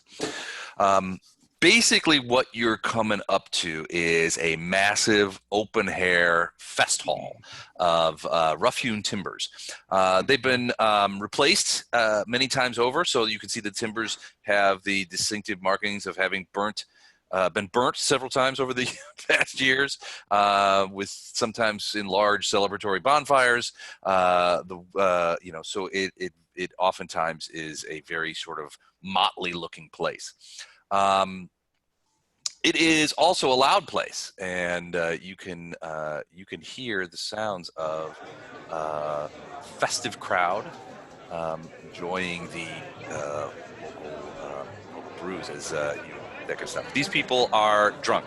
The main hall is sort of, there's an open door here, and you can see that there is a guy with a sword in his belt, and he's leaning up against the door, or sitting on the steps actually, and has a tankard, which he's not paying a ton of attention to you guys as you sort of approach, as he's sort of like drinking, and you can hear the sound of all the people inside enjoying themselves and having a good time. But we don't know where this demon is or how he's hiding here or what he's doing, right? No, the closet didn't have any other information other than that his master's voice was coming from inside the hall somewhere. Okay. Now, keep in mind that Snapper be there. this is probably where you lose Snapper, where he goes and stops being a cleric of the other thing, goes over Cayden Cailean and becomes one of their high priests. Okay. Spends the rest of his days drinking the well dry. I'm gonna walk up to the guy. Is he looks like he's from going in or being like a bouncer, or is he just Kind of. I mean, he's the only one outside. You can see sort of in this area here. You can see it's sort of a little bar area, and you can see tapped kegs and stuff like that. And the guy's like, "Hello, strangers. What do you want?" they were here to partake of the festivities? Maybe Well, we'll do you worship him. know the password? I'll reach out. I'll take out my mug and say, "Here's what needs to happen." The password is Fafford. You have a Cayden Cailean mug? No, he's got a mug, but You got a mug with you? Oh, well, yeah, you brought your own mug. Okay, that's just good enough a password for me. Are these friends of yours, or do I have to keep them out? Do you want to drink in peace? no, these guys are awesome. These guys are awesome. All right, well, I guess come on in. Hail Cayden and all that. Bars to the right. You get a table inside. It's pretty crowded today, but we got plenty of ale and beer. So have a good time. I'll pat him on the back, tell him he's a good man, and then wave everybody to follow me in. All Nice right. work. Have a good one. And you guys go in. So Beltran sort of rolls in. So Beltran, you can see a couple of people. This guy here is he's fixing the tap. He's like, whoa, whoa, whoa, whoa. Who are you guys? Why is Lama standing on my head? I don't know why Lama's. Who does that? And this woman over here, she's Bad got thought. a dubious look about her, and she's like, "You guys don't look like worshipers of Cayden Cailean. I don't think you're supposed to be here. Did that idiot out front let you in?"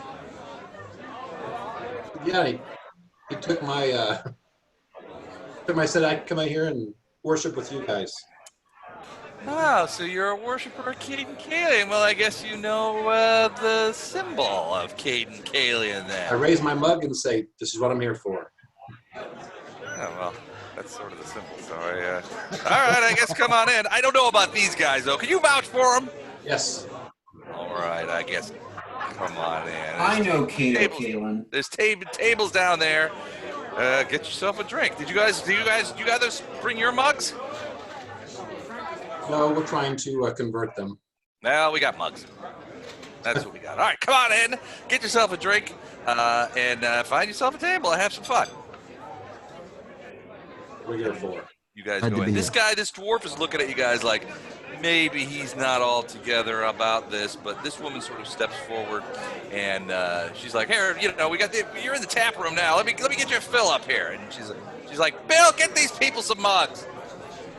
Stop stepping on me, you priest. What the heck are you doing? Move back a little bit while I fetch you a beer." So the dwarf, who still looks dubious, sort of goes over. There's a big stack of wooden mugs, and he goes over and starts pulling them and pulling big things, and he's sliding the beers down at you across the way to each of you, to grab one. And then the woman grabs your mug from you, Beltran, and goes over to the nearest tap and fills it up, and she says, "Here you go, buddy."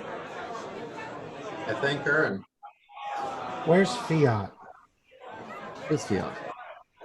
Yeah, where's Fiat? I am not sure. You're back out in the Oh, he's lawn. still outside. Sorry about that. Carry on. Come on, Shorty. All right, gotcha. Gotcha. He's in. All right, so you guys go in. I mean, you get past these people, although the dwarf has still kind of got a look at you guys. Basically, what you pass through is there's like a little antechamber. It's like the main thing. It's a long hallway with a rows of bar stools on either side, and then bars on the other side of that. Kegs have been set in the walls, and basically, there's mugs everywhere. People are coming in, just helping themselves. As you guys roll in, a lot of people are like, "Hey, what's going on?" Hooray! Like Norm from Cheers, right? Coming in. right.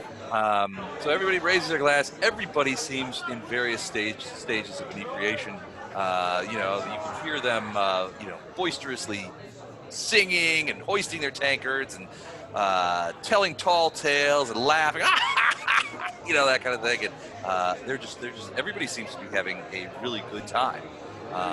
You don't see any open tables.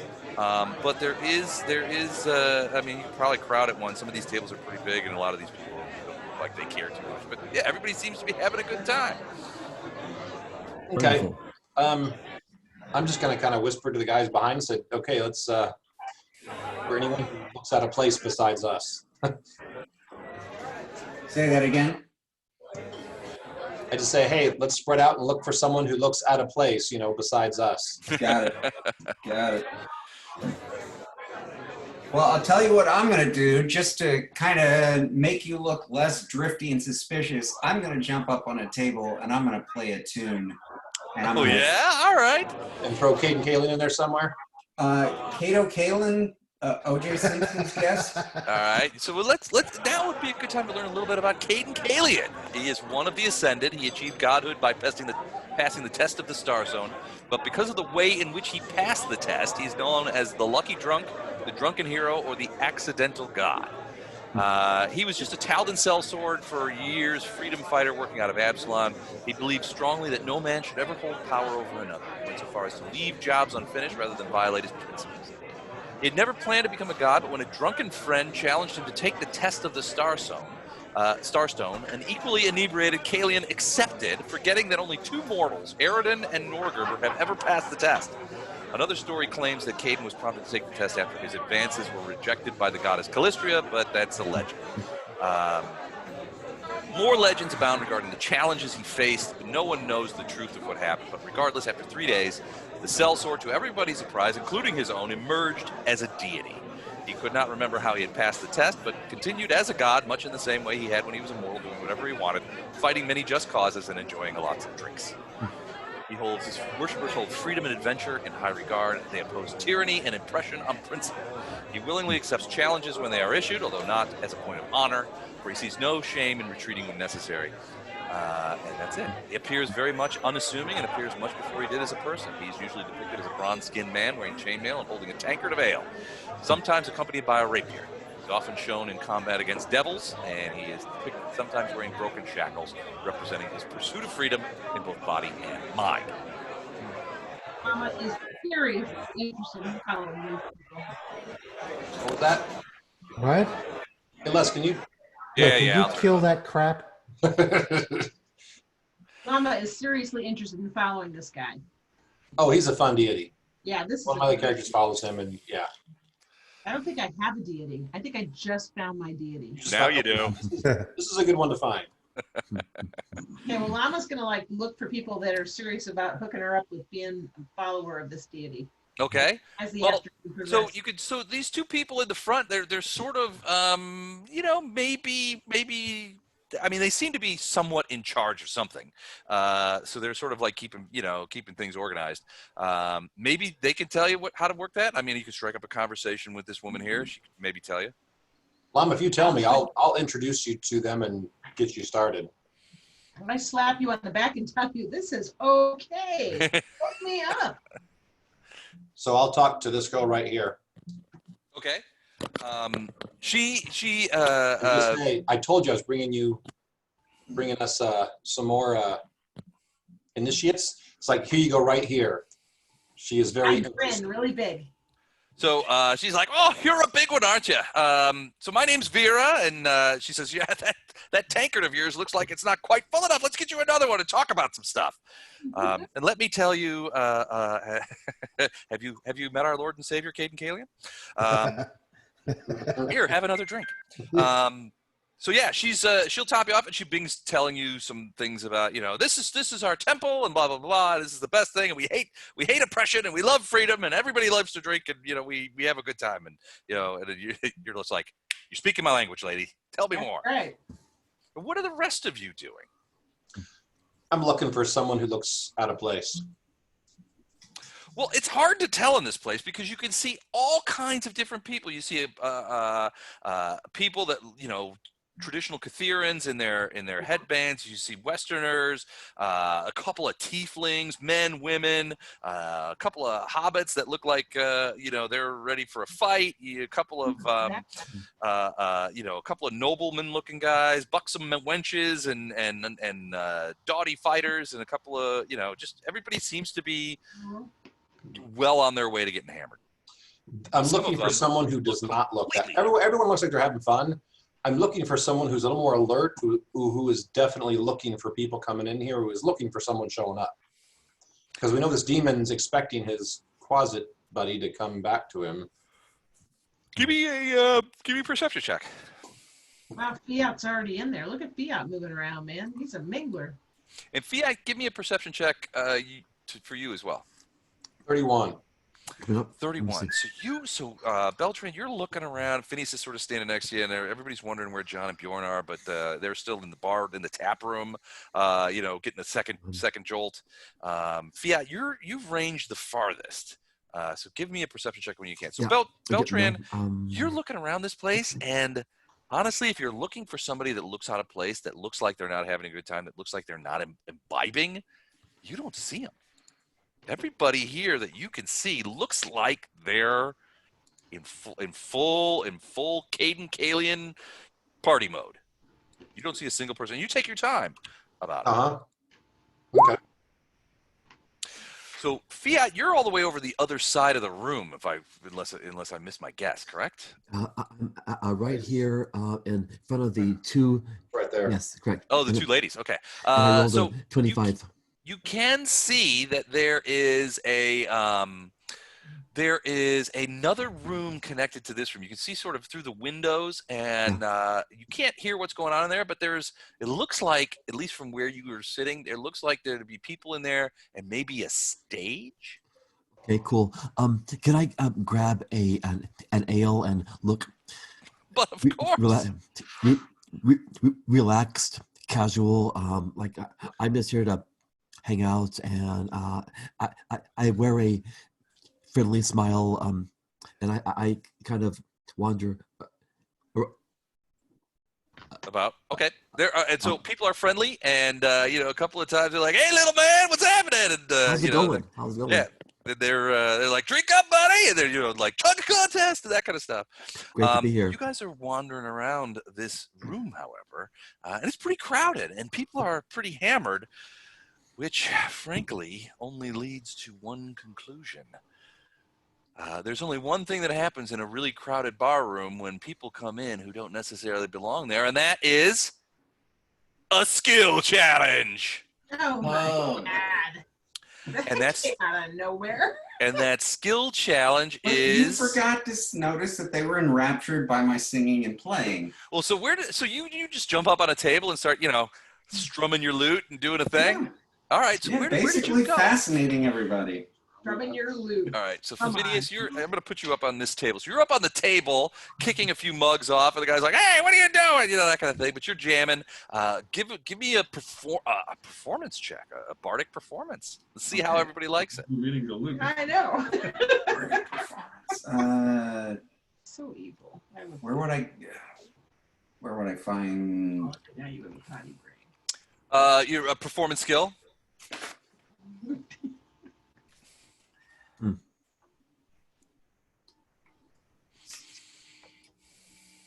I mean, figure out what that would be. So there's Phineas. Bjorn, you're still in there. You've parked your keister at the bar there. You're just drinking ale after ale and trading looks with this dwarven guy who's like, you're either giving each other the evil eye. No, my plan was to Right, here we place at the go. bar, Form. take my helmet off and slam it on the bar while I'm sitting there drinking, and eventually try to get the dwarf to come talk to me. All right. I think that would be successful. He is in armor and also a helmet slamming sort of guy. So he comes over and he's like, "Drinking challenge," and he chugs his ale, This is a great place. slams it down. What do you say? Wow. What do you say, big man? Can you keep up? So is this what it's to be then? Does Lama say this? Does Lama hear this? So Oh yeah, absolutely. He's only Lama's 10 gonna feet go, away. Heil, I need more money. So, I put 20 gold on Bjorn. I just gave you 1,500. so I'll grab a mug and chug it, slam it on the bar. All right. He's like, okay, I can see you're a competitor. He takes both mugs, fills them up, and he slams them on the door, and then the drinking begins in earnest. Okay. You can hear Phineas's dulcet tones. Phineas, you gave me a 17.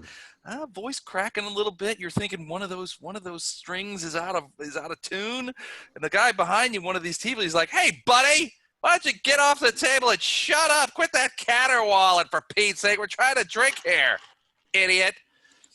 And Beltran, you hear this, and you're just like, "I think he just called our bard an idiot." That didn't think, but that is what prompts the challenge, because as you guys filter in, you guys aren't drunk enough yet. You guys aren't into the zone. What happens in bar rooms when there's too many people and too much alcohol? Bar fights. Barroom brawl. Ballroom blitz. This is going to go badly for a bunch of faithful. All right. Skill challenge. So you guys know the rules of skill challenges, right? Everybody has to do, each person has to do at least one skill challenge. In this case, there's tons of skill challenges. We have 18. So every person on the team has to do at least 2. 2 people can aid a skill challenge, but they have to have the skill, and there are consequences. So let's just look at skill challenge number 0, which is oops.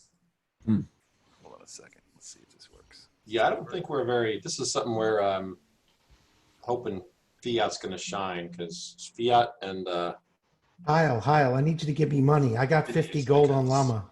All right. For those of you who have never done a skill challenge with me before, which I don't think is anybody, but we have several sets of 3 skill challenges. You have to try and get each one. Misses have penalties.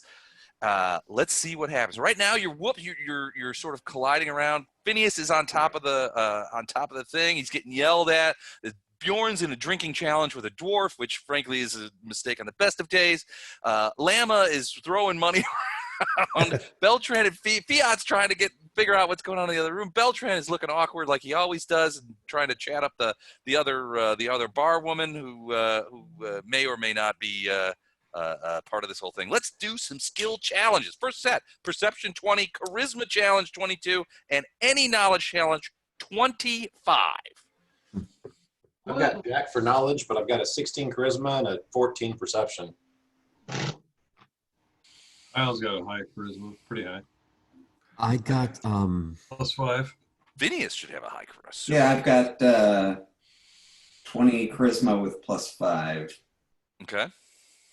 I got 14 charisma with +2 and perception plus 14. Now this is my level 4 a rogue. I don't know what I would be with level 5. Probably 1 higher. It's a good question. Probably 1 higher. So assume 1 higher. All right, cool. And I've got +17 knowledge in a few things.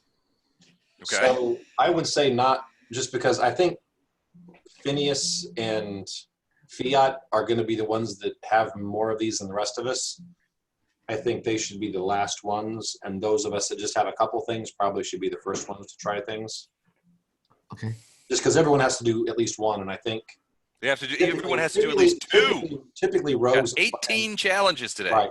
Rogues and bards typically have a lot of skills. Yeah. So My biggest one is +11 on perception. That's my best. And I have no knowledge checks.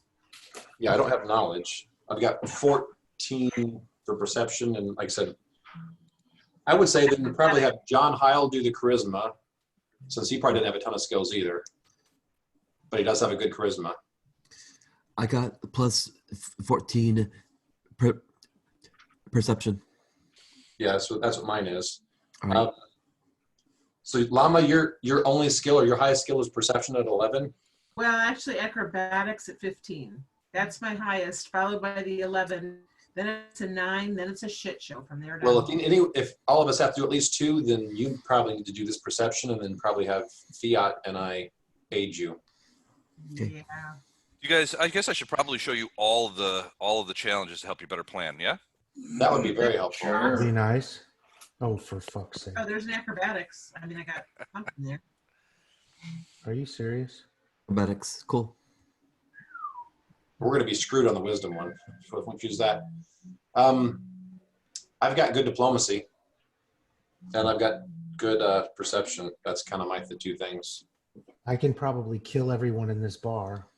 Let's just do that. That'll be easier. I got a 9 on intimidate. You already have an intimidate? No, I just kill people. Yeah. That's his form of intimidation. My top skill is perception at a 7. Wow. That makes Like I said, I can probably kill everyone in this bar. What about intimidate? I don't intimidate. I cut them in half.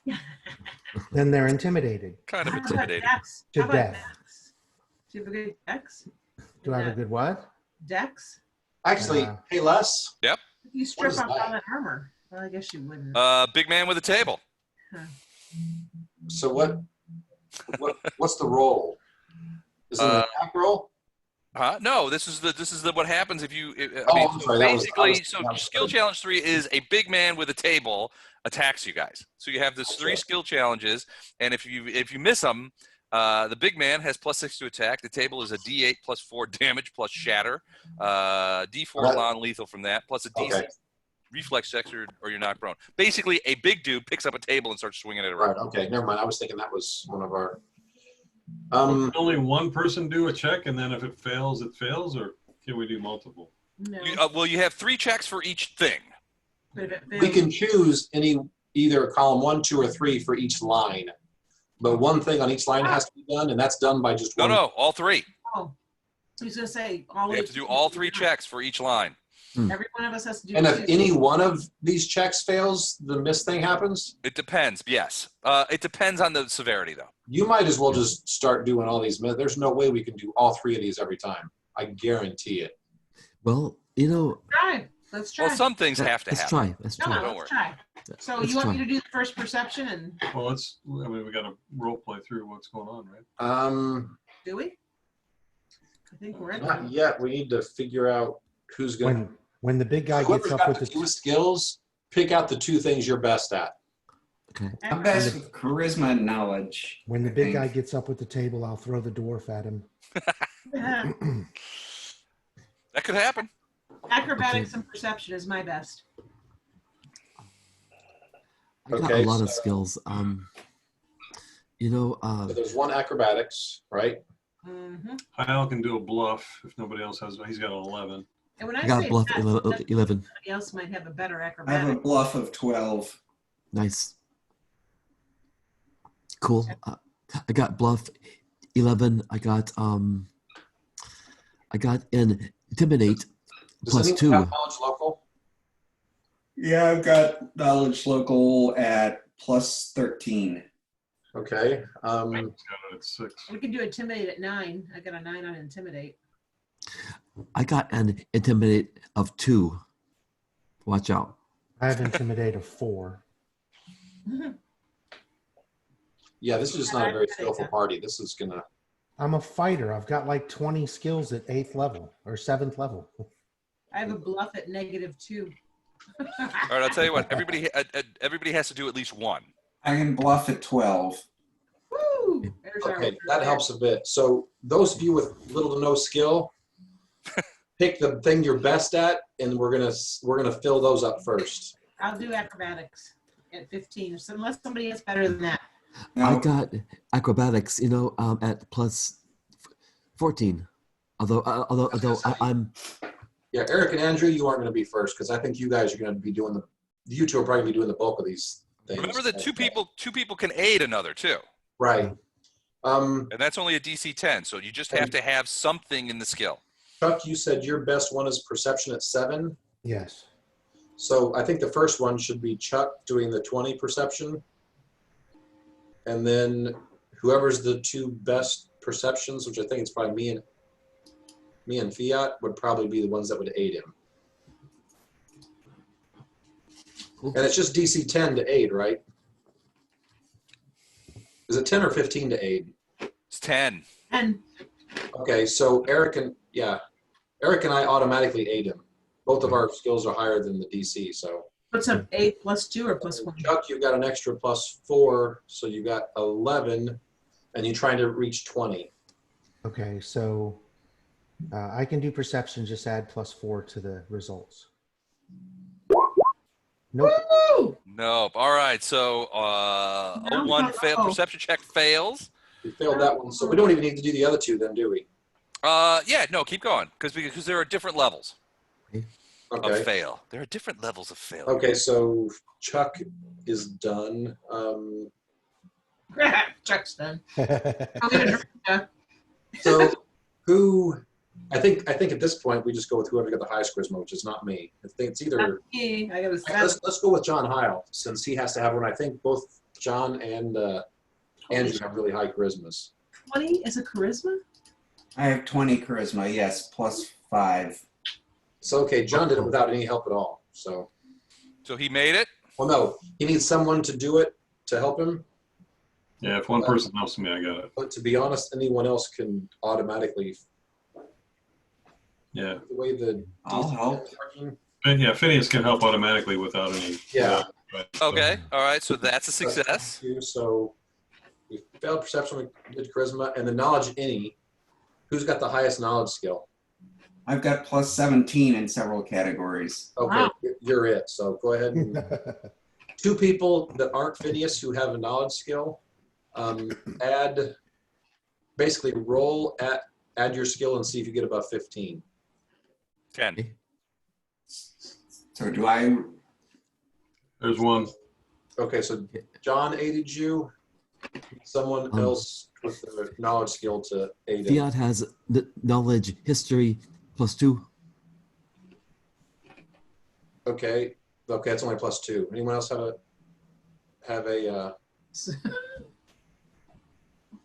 anyone else have a knowledge skill that's 10ish or better? I mean, if he's got a 17, now he's got a plus 19. Now he's got to do his roll of 6. Okay. Well, I'd like to make it only has roll of 4. Well, yeah, it kind of rolls. My best knowledge skill is a 4. Does anyone have a 4 beat? How's that?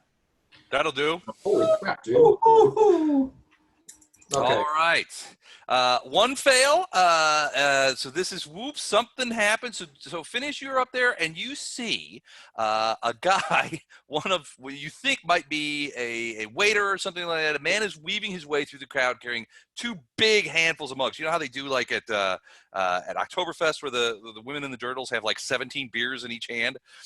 He's trying to do that. He's drunk. He's trying to stagger away through the people are laughing at him, and then he just goes ass over tea kettle, and all that beer just goes spraying all over like a couple of different tables. He falls flat. People are dying laughing. He jumps up and says, "You did that to me on purpose," and just clocks the guy next to him. You guys see this and you're like, oh no, because that guy stands up and he's like, "No, I didn't," and pushes him, and he goes flying across the tables, at which point a barroom brawl breaks out. Everybody jumps in. You hear people laughing and throwing punches, and it is crazy. It's a barroom brawl. So Barroom Blitz? it's a barroom blitz. So we go on I to was thinking. number 1. It's a barroom brawl. So you guys are caught up in what is It says Barum brawl that just breaks out. Now keep in mind that the Temple of Cayden Cailean has burned down on several occasions to the point where it looks like it's been repaired on a couple of things. So this does not seem to you to be anything out of the ordinary for Cayden Cailean's Hall. The people are laughing, they're jumping in, they're whipping, they're throwing chairs around, they're chucking mugs at each other. Next thing to do, the next part of the skill challenge is diplomacy 20, acrobatics 20, and escape artist 20 as you guys try to duck out of the way and keep your wits about you as all of a sudden everyone is throwing punches around and you guys are caught in the middle I'll of do this the brawl. diplomacy if someone wants to aid. I've got 15 diplomacy. Okay, why don't you aid me? That's an automatic, so that's a +2. Yep. I got a 5. I can roll for it if anybody else doesn't have better. Anybody else have a diplomacy over 10? I got not +9. 9? Yeah, roll That's that. So actually, if you roll a 1, so that's an automatic. Okay, with those 2 automatics, that makes my check an automatic. Okay, so you got diplomacy 20, so you get that. Yep. All right, excellent. Okay, next one is acrobatics, which we're gonna have Lama do. Okay. Anyone have a positive acrobatic skill I have I got 0. that can aid her? I got a 6. Okay, why don't you be one of the ones that tries to 14. aid her? 14. Okay, so Eric automatically aids her. Yeah, first. Wow. I'll try D20. That was less. It was me. Okay, so And Jennifer, add 4 to your acrobatics and then try and beat 20. Well, all I got to do is roll a 1. Well, unbeknownst to the DM and everyone else, that song that I was singing that everyone was complaining about was Inspire Competence. Actually, that would be helpful because that adds stuff to our rolls. That would be helpful. We made that one. Okay, Made that one. All right, and that was you, Lama, right? Yep. All right. So those 2 done. Escape artist 20. I think that's going to be Fiat or nobody. I can. What do you have an escape artist skill? I bet I do. Wait. Oh, yeah. +4. Although, okay, looking at my Rogue 4 sheet, I'm now Rogue 5. Would these skills be bumped up? I would just say in general, add 1 to all your skills. And that's we'll just Oh, Yep. okay, great. Gotcha. Okay, then plus 5. plus 5. I got a +3. I can try to aid. I've got a 1. Okay. Does anyone else have a better than 1 to try and Oh, aid? that's an aid. Okay. What should Let I? me try and aid. I have a 2 actually. Okay, why don't you try and aid with a 2? Who knew? I have a 2.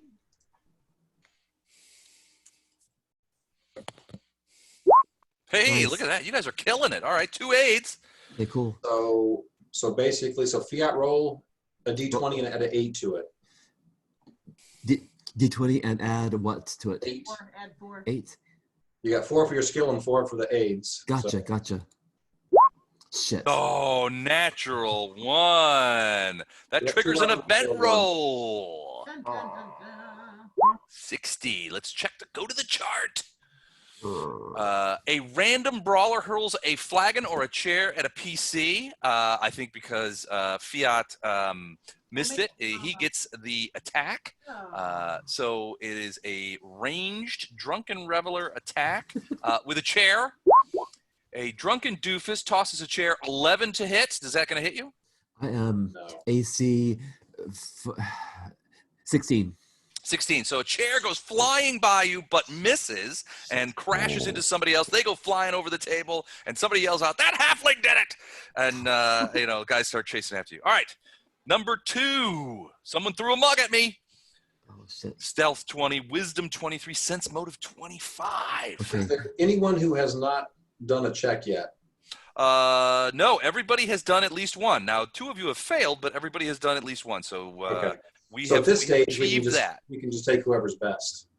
I got plus 17 stealth. Yeah, you got this one. Damn. All right. So Really? Plus 17? Holy shit. Who else has stealth that can make this a guarantee for it? Actually, what does your inspire courage give us, Andrew? Ooh, yeah. Andrew's jamming. Well, this would be inspire competence. It would be Yeah, that's right. +4 on any Okay, of your that's skills. a guarantee then. That puts you up to plus 21. That is a auto success on the stealth. You dodge the chair and the mug and manage to get out of the way. All right, wisdom check 23. Who's the biggest wisdom? Gotta be We lost. gotta be Lama. Yeah, we lost got our wisdom. wisdom 14. That's plus 2. Okay, so that's better than any of us are going to have. Really? As an oracle? Oh, oracles use charisma, don't they? I use charisma. Sad state of affairs, my friend. All right, plus 2. Can anybody help him with the sense motive to get him, or sense motive? Try. The wisdom check? Okay. +2. That'll do it. Natty 20. Natty Twunzo. That's plus 2 more. I need to do a raw roll. I've got a What 10. is this check for? Wisdom check. Use your wisdom bonus. Oh, yeah, not so much. I'll just do a raw roll. I got a 50-50 shot. Wait a minute. Lama's actually got a +1. Let her. Believe it or not. Oh, no help. So we got plus 4. Fiat, are you making that wisdom roll? So you got plus 4 on your roll? That's going to be tough, man. Let's see. Hold on. You need to get a 19 or 20. Hold tight. Coming up. Let me see. Is what- this wisdom plus like the bonus to get that? Yeah, you D-roll plus your wisdom bonus. Okay, so I got You realize wisdom like 14. yeah, any of these stat ones are pretty much not going to happen. It's a barroom brawl. It happens. These things happen. So all right. I'm sorry. I roll D20 plus 2 Plus 4. plus 4. Gotcha. Coming up. So you got to get a 19 or 20. Oh, close, but no cigar. Let's see what happens to you. 22. Let's go to the chart. A brawler is thrown through a window or door into the street. 3 rounds later, the watch is arriving. So the watch is on the way. Somebody gets chucked out the window. But since this someone threw a mug at you, it's going to be a mug roll. Okay. Tankard, 18 to hit. I'm hit. Oh, 2 points of non-lethal damage Ow. as a wooden mug spangs off your head. Kabonk. All right. Ow. Excellent. Ow. All right, so last one, sense motive 25. Somebody threw a mug at me. Yeah, I've got a 4. I've Plus got 9. a 12 sense motive. 9. Okay. So why don't you roll and Eric and I will try and aid. But if he rolls, no inspire competence for that one. Well, it continues on, doesn't it, for a round or two? Oh, that's right. I hate that part. Yeah. Okay, yes, then fine. So What the hell? Eric, roll D20 and add your. Actually, if you've got a 9, you're an automatic aid. Okay. Yep. All right. Cool. I am not, so let me roll real quick. I am aid, so you got +4 plus your +4. So 8 plus your sense motive to try and beat 25. Okay. So what was your sense motive? 24. 24. That is a big win. So nobody threw a mug at you. Thankfully, to keep you from you can keep rocking and rolling. Apparently, you're winning the people over. All right, now we get to challenge 3. Big man with a table. Essentially, if you miss the challenge, a big man swings a table at you. Okay. I think First is perception. Fiat's got the best. He's got a 14, but that's with an old character, so he's got a 15, which beats my 14. Does anybody have a better perception than that? No, I've got 9. Okay, so I think Andrew and me automatically aid him. And who's going to do the roll? Neither one of us need to. Who's going to do the actual challenge roll? So then Fiat will do the challenge roll. So it'll basically be a 15 plus 8. So he starts with a 23. What? He's So got he automatically makes it? No. If he rolls a 1 or a 2, he does not make it. Okay. No, if he rolls a 1, he doesn't make it. If he rolls anything else, he makes it. All right, let's see that 1. I don't see him in the camera. Yeah, where'd you go? All right, we'll skip Fiat. We know he's going to roll that one, so he probably just had to go tinkle or something. All right, knowledge local 22. We'll do that one first, and we'll come back. That's him as well. Oh, no, I've That's a got. Phineas. Yeah, I've got. I don't have that skill. You might have to do that one just on your own. Oh, I'm actually plus 13 local, so. I've got a I plus. don't think any of us have it, so you just get the +4 and that's it. I've got it. Oh, you got it? Sweet. Yeah, I can aid. Let's see if Never mind. John can aid him. Nope. 10 is 8 or right? 10 is 8, yeah, so that is an 8. That's +2. Okay. So you got a 6 plus your skill. Plus inspire competence. Right. So 31. 31. Big win. No problem there. So big man does not hit you with the table. Eric's not back yet. So who wants to take survival? Survival, I've got a +5. I've got to hide behind. +2. Oh, Eric's back. Okay. +3. I'm sorry. Eric, you got to roll your perception check. You need a 1. Yeah. Just roll a D20 and don't roll a 1. All right. No, do roll a 1. No, Big don't man roll wants to hit you with a table. All right. So I roll just a D20. Just D20. Just. Yeah, you don't have to put any things on it. Oh, he didn't roll a 1. All right, so he gets a victory there as well. Big man avoids hitting Fiat with the table. Last chance for somebody to get hit with a table. Survival 20. Who's going to do it? So I thought Gordon said that one of those two. I don't remember what he said. I've got a 5. I don't think anyone has. +3. Yeah, you got a 3. I think Gordon said one of their characters had a 5. I think. Don't forget about the inspire confidence. Right. Competence. That What did I too. say? What are we talking Inspire about? confidence. There they are. He's back. Gordon, who's got? What do your 2 characters have for survival? Lama's got a 5. Oh, okay. Okay, so does Lama and Eric want to try and aid Beltran to make the roll? Sure. So roll, add your skill +4. Okay, so And I roll. that does it by itself. I'm sorry. I roll a D20 +3. Hang on. Technically it's +7, but yeah. Plus, yeah, you get +4 for inspire competence. Okay. So if we got 16, that's an 8. 4 plus 4, so that's 8 plus 5, so 13. yep. All right, here we go. Big man's rearing back with that table. Oh, no, big man with the table. I hate that. Ah, All right, he misses all of you and throws the table across the room where it crashes into another table of people and splashes drinks around, and they get up and start going after the big man, and it manages to get out of you. Challenge 4, talk your way out of a punch-out. A bunch of guys surround a couple of you and begin looking at like, hey, you don't belong here, and start throwing punches. Each person who fails this challenge has D6 non-lethal attacks directed against them, punches, Shit. as people surround them and try to punch them out. Okay. Does anyone have Intimidate? I do. Plus 3. I've got +5. I'm at 3 as well. I've got +4. I'm a very fierce hobbit. Mama's got 9, so she's probably the one to do it.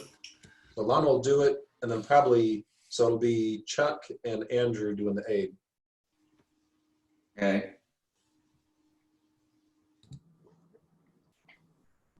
All right, here we go. Holy crap. Bjorn with the big aid. What me? There should be a clause that if you aid so good that you get a 20, you like take over the challenge and win. And just do it.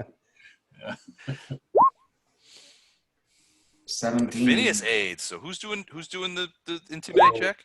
Lama? Lama for 24. Bad. 24 will do it. Well done, Lama, with another victory. Yeah. All right, she avoids the punch out.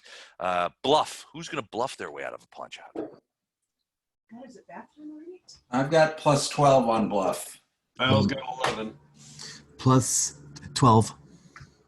Okay, so you got 2 automatic aids, and either Fiat or Andrew take the roll. Go for it, Andrew. Okay. So you got a 25. Oh, look at that. 25. Andrew bluffs his way out of a punch out. Phineas bluffs his way out of that. No problem. He talks his way out of it, strums his lute some more.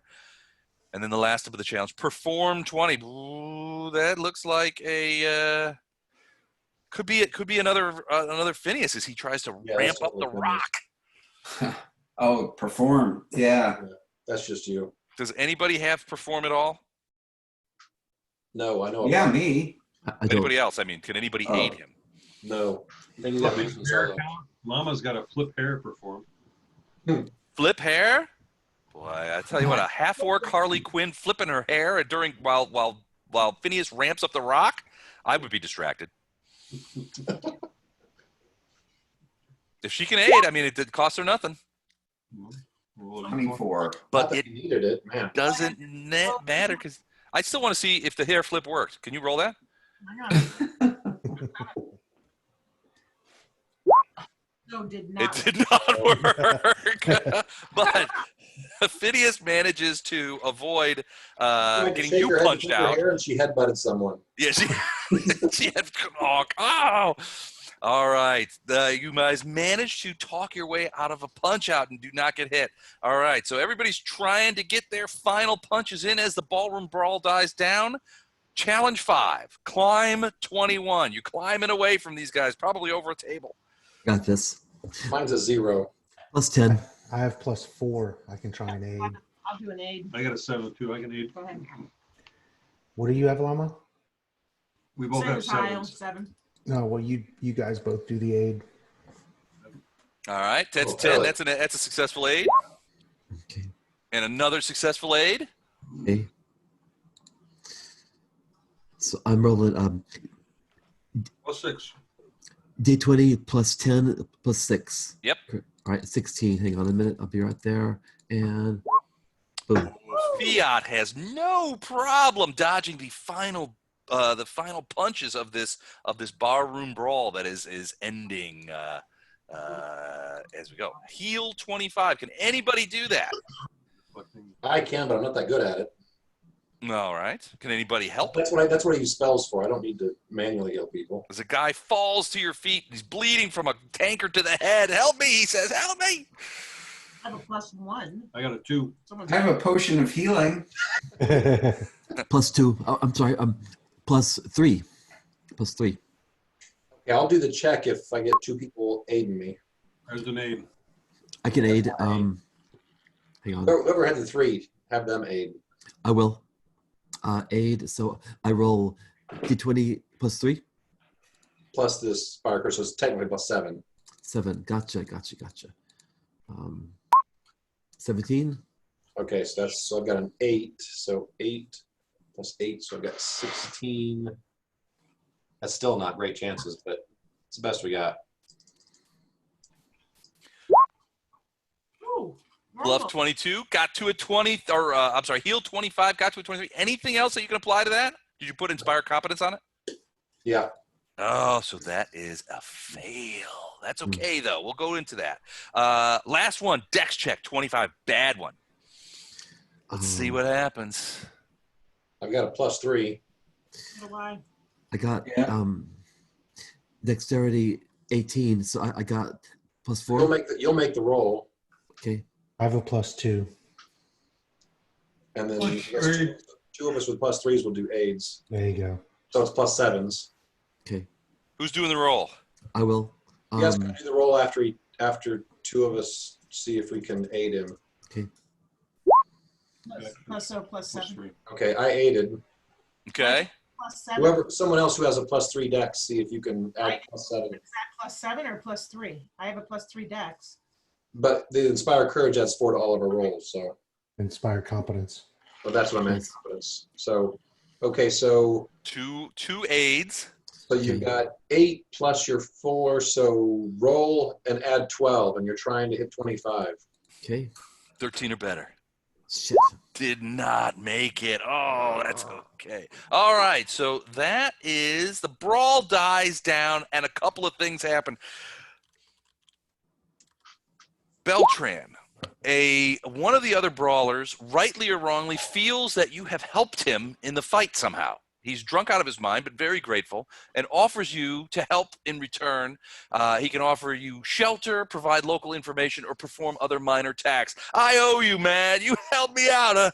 He's holding his head a little bit. I think somebody hit me with a table, but thanks, John, you were there. If I can help in any way, you let me know. I'm here for you, mister.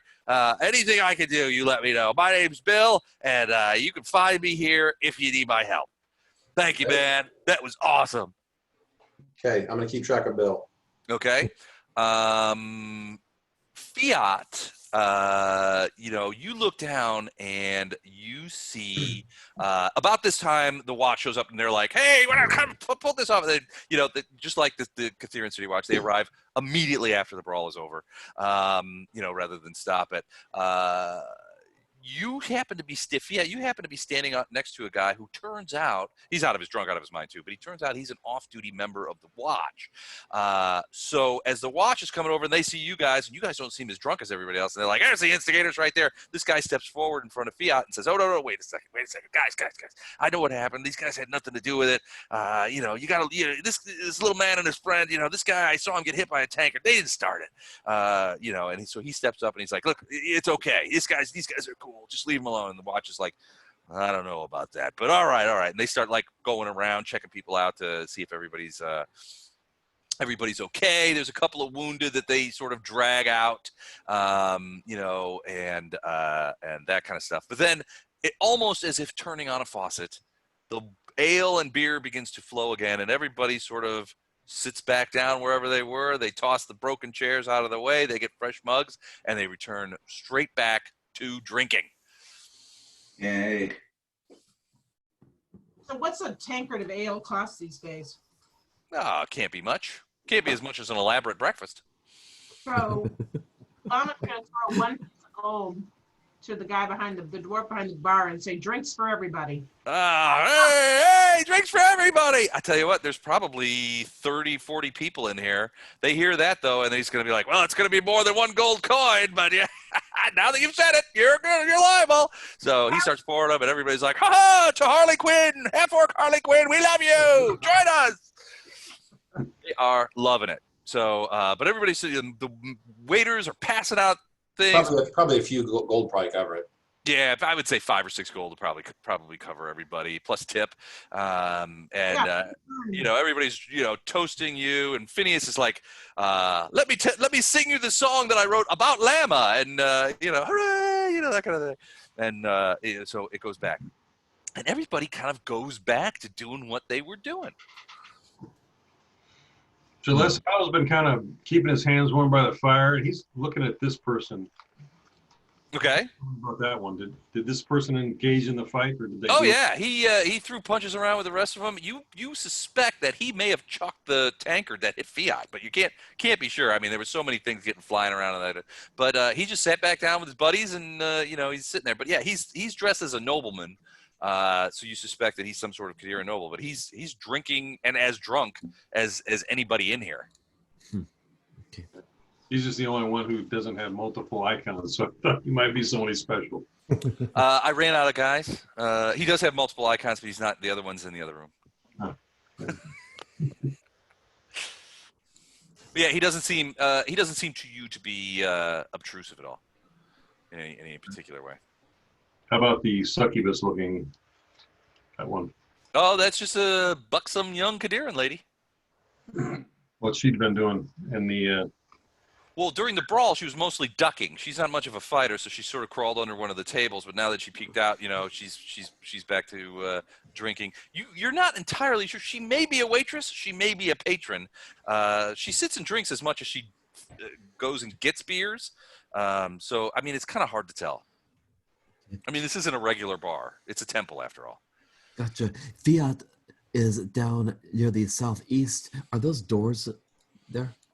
To where? Yeah, there's a set of closed doors here, and then another set over here where you were standing earlier before. There also is a guy. So when the fight broke out, you remember that this guy here, who does not seem all that inebriated, although there is a cup on the ground nearby, was standing in front of that door, and he had a truncheon out, and nobody approached him. Nobody, during the whole barroom brawl, nobody went near him. Who is this? This guy right here. Sorry, hold on a second. Mr. Northeast. This guy right here. Okay. And there's a closed door behind him as well. So Fiat, give me a perception check. Coming up. Let's see.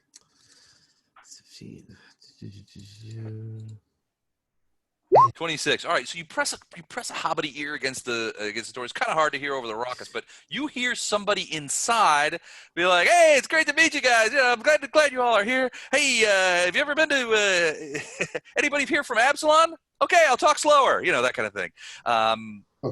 It's some guy.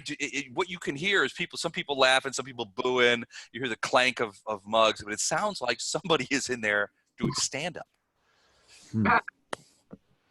Okay. Huh. Where's Fiat? And it's really kind of crappy stand up too. This door one-liners and old jokes and. Is this door locked? Nope, it's open. Where did Fiat go to? Southeast. He's down here. Okay. Yeah, he can see, but I guess maybe you guys can't see. At least from as a player, I can't see. I can't see them. Okay, I'm gonna give Fiat. I'm gonna change your light so that everybody can see it. Oh, come on, don't be a poo. All right, well, that's not happening. Here we go. All right, advanced. I got 75 tabs open. That's why it's giving me the fit here. One moment, please. Talk amongst yourselves.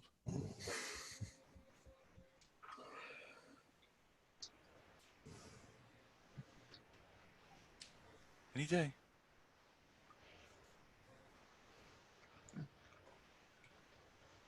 Okay. It just turned itself off. All right, hold on. Here we go. We'll just do that, and we'll crank it up a notch so that everybody has a good see. There you go. That be better? Yep. Okay. So Fiat's down in the corner, and he's got his ear planted against that door. You hear somebody doing what sounds like some really cheesy stand-up. You gonna go ahead and go in there? Yes, please. All right, you go in there. You see more people. They didn't get involved in the thing, but there's a guy standing up on the stage. You know, sort of. You know, hey, what's going on? Blah blah blah. You know, Looks like a chick. having a good time. Is it? Yeah, it might be a woman. It might be a. It's a very might be manly talking. an effeminate man.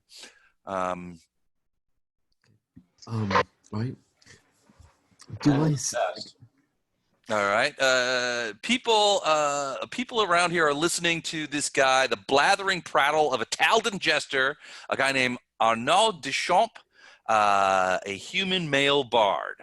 And he is telling jokes, and people are laughing more than they probably should.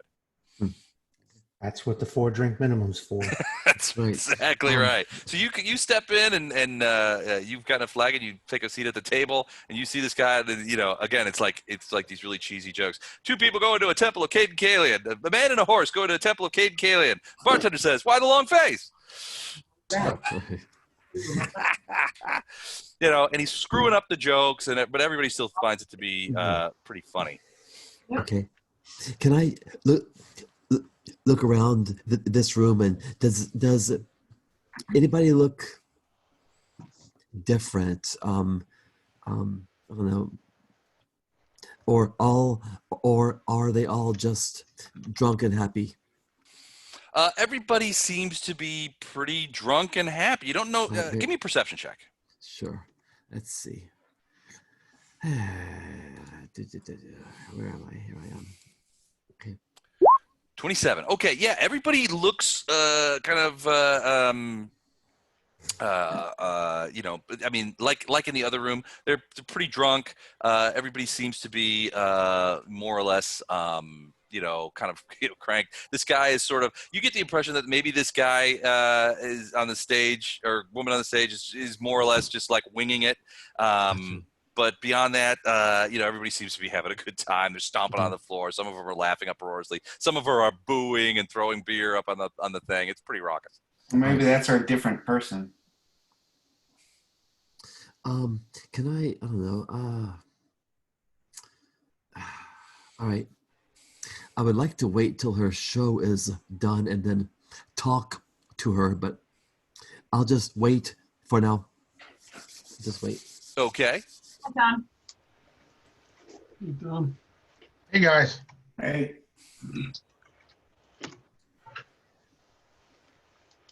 Who was that? Hey Tom. How's it going? Hey, Tom. How's it going, man? I didn't see you come in. Yeah, we finished a little early and came over to see this. That's a hell of a lot of things on that map. It was just a big barroom brawl that just took place. Yeah. We're taking them all out. Yeah. So, so she's, you know, the person up there is a woman, is telling these jokes and that kind of stuff and various kinds of, you know, kind of things. You sit there, Fiat, I'm assuming you sit there and just kind of chill and watch the show, which is fine because you want to talk to her later. Yeah, I do. Okay, sounds good. What are the rest of you doing? Now, you managed to extricate yourselves from any legal issues with the City Watch, and none of you got really too badly injured during the brawl, except for Fiat, who took a tankard to the head. But beyond that, everybody sort of resumed drinking and having a good time. So what are the rest of you guys doing? Now, Lama, that woman comes back up to you and she's like, "So let me tell you more about Cayden Cailean." And the dwarf is like, "All right, now that that's over, you and me, go again." And he drinks down his, to Bjorn, and he drinks down his ale. Phineas, I'm assuming you're still cranking out the jams? Yeah, but kind of wandering around the bar Okay. while I'm singing. Strolling? Yes, a wandering minstrel trying to see if I discover anything suspicious. Okay. All right, give me a perception check when you get a chance. Well, I think I have a chance. Okay. And then John Heil, I think then you and Beltran are the only ones that are really not spoken for. So what are you guys doing? Okay, so Les, I'm casting protection from evil on me. Okay. I'm kind of going along like I'm drunk, or at least having a good time. Fitting right in. And I'm trying to figure out if there's anything evil in here, because especially if it was summoned, it won't be able to touch me. And so I'm basically walking up and making up stories like, hey, someone said my muscles aren't, pretty good. And hey, touch that. Tell me if that's, if that's not a firm muscle, something like that to get people to just try and touch me, to see if there's anyone who recoils or cannot touch me. Wow. I'll tell you what, if there's, hold on, I got to tweet that. Hold on.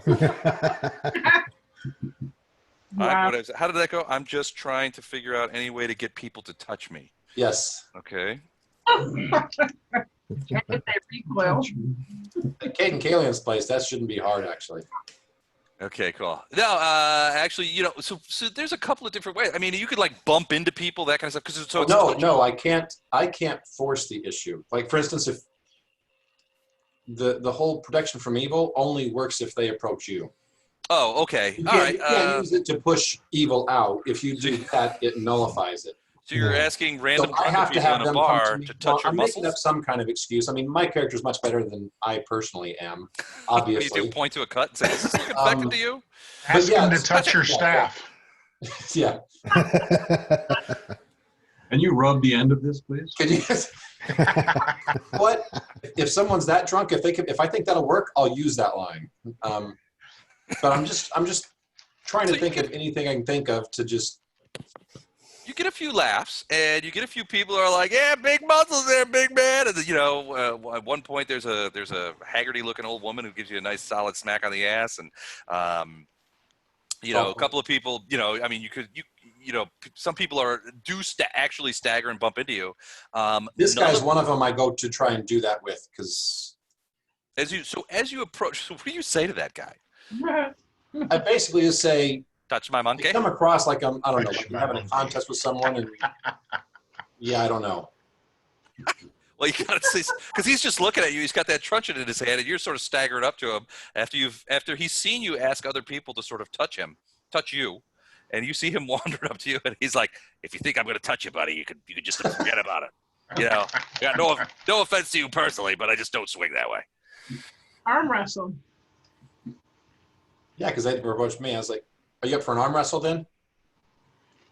Is that a euphemism? Probably, but anyway.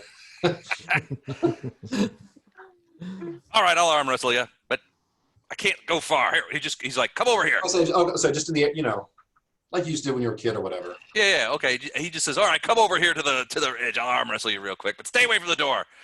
Okay. All right. He's like, "Let's go." But he actually can reach for me and grasp my hand. Oh yeah, absolutely. Okay, dang it. Like I said, I'm trying to find someone evil. So.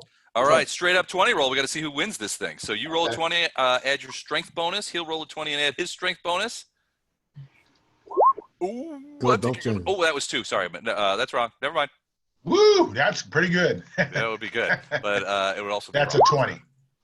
Oh, he beats you. Ooh, Beltran beat me. All right, he's got good arm you got there. Now go back to drinking. I got work to do. Oh, you rolled a 20, Les. I'll basically while I'm doing that, I'll say, why are you standing over there? Why Nine. don't you in front of the rest of us? Come on, somebody's got to guard the keg room for Pete's sake. Oh, good. Yeah. I let these animals in there. We won't have any beer left. I say, good point. All right, tell him that you got one on me for beating me. That was a pretty good arm wrestle. You got a good arm, son. Okay. Must be from shooting that bow and arrow I see you carrying around with you. Yeah, that's it. Started building these muscles in junior high. Is that a euphemism? You got a forearm like Popeye, but yeah, it's from the Daily bow and arrow. workouts, sometimes twice, 3 times a day. Sometimes, several times. All right, dang it. And that's the only room, other than peeking in here and seeing Fiat in here. I don't see any other rooms or any other. Well, there's like a little curved room over here that nobody's in. It's sort of off limits. There's like a little chain over there. Nobody's going in there. There's also a little like stairway that goes outside, and where you're standing, you can see. So this is open outside too. So it's almost like an open air pavilion. The area over here where the bar is, where Bjorn and Lama are talking to the 2 bar guys, that's roofed. and there's a roof over where you are in this circle, but there's a big fire in the middle, and so the roof is sort of conical with a hole in it. And you can see that they've got a little crank they can cover it when it rains and shit like that. But it's basically like an open air pavilion. Everything else is open, except for over here. That's roofed too, and you got to assume that maybe the keg room is roofed. It's sort of like an open air pavilion that has a couple of enclosed roofed areas connected to it. Does anyone want to kill their character off and come back as a paladin, like right now? Paladin of Cayden Cailean? Because that would make this a lot easier. I think Lama's on her way to becoming a paladin of Cayden Cailean. Can I be a paladin of Cayden Cailean? Are you lawful good? I am chaotic good. I'll tell you what, Cayden Cailean might make an exception for that. What did you say? So yeah, no. I mean, several people you managed to get to touch you. That came out wrong. Sorry about that. And none of them are dispatched back to their home planes. Well, they won't be dispatched, but they'll try and touch, and then they won't be able to. They won't be able to. Yeah, no. Everybody seems. That's to kind of what I'm looking for, is someone who can't. So in the if I detect evil, Fiat, did you come back out? Do what? Fiat, did you come back out into the main room? I did. Okay. And I am interested in what's behind those doors, but obviously. If you ask me, I'll tell you. Okay, I ask Beltran. So I'll say how's the it going? back there. So good luck. The kegs. I see. Okay. The good stuff's back there. So the dwarf that I'm drinking with. You guys are starting to get pretty hammered too.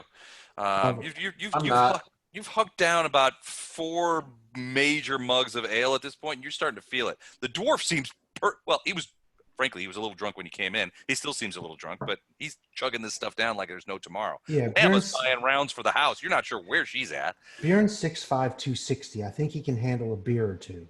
Okay. All right. Well, you never know. Big guys, the bigger they are, the looser their livers. Okay, so this guy seems like he's a decent guy, and he's like a part of this, right? Yeah, he's definitely. You get drunk. the impression that he may be some sort of initiate. I mean, like he is of Cayden Cailean, as opposed to being just a guy at a bar drinking, right? Yeah, exactly. So I'm gonna ask him how long he's been working the bar. Oh, I've been working in the church for 4 or 5 years now.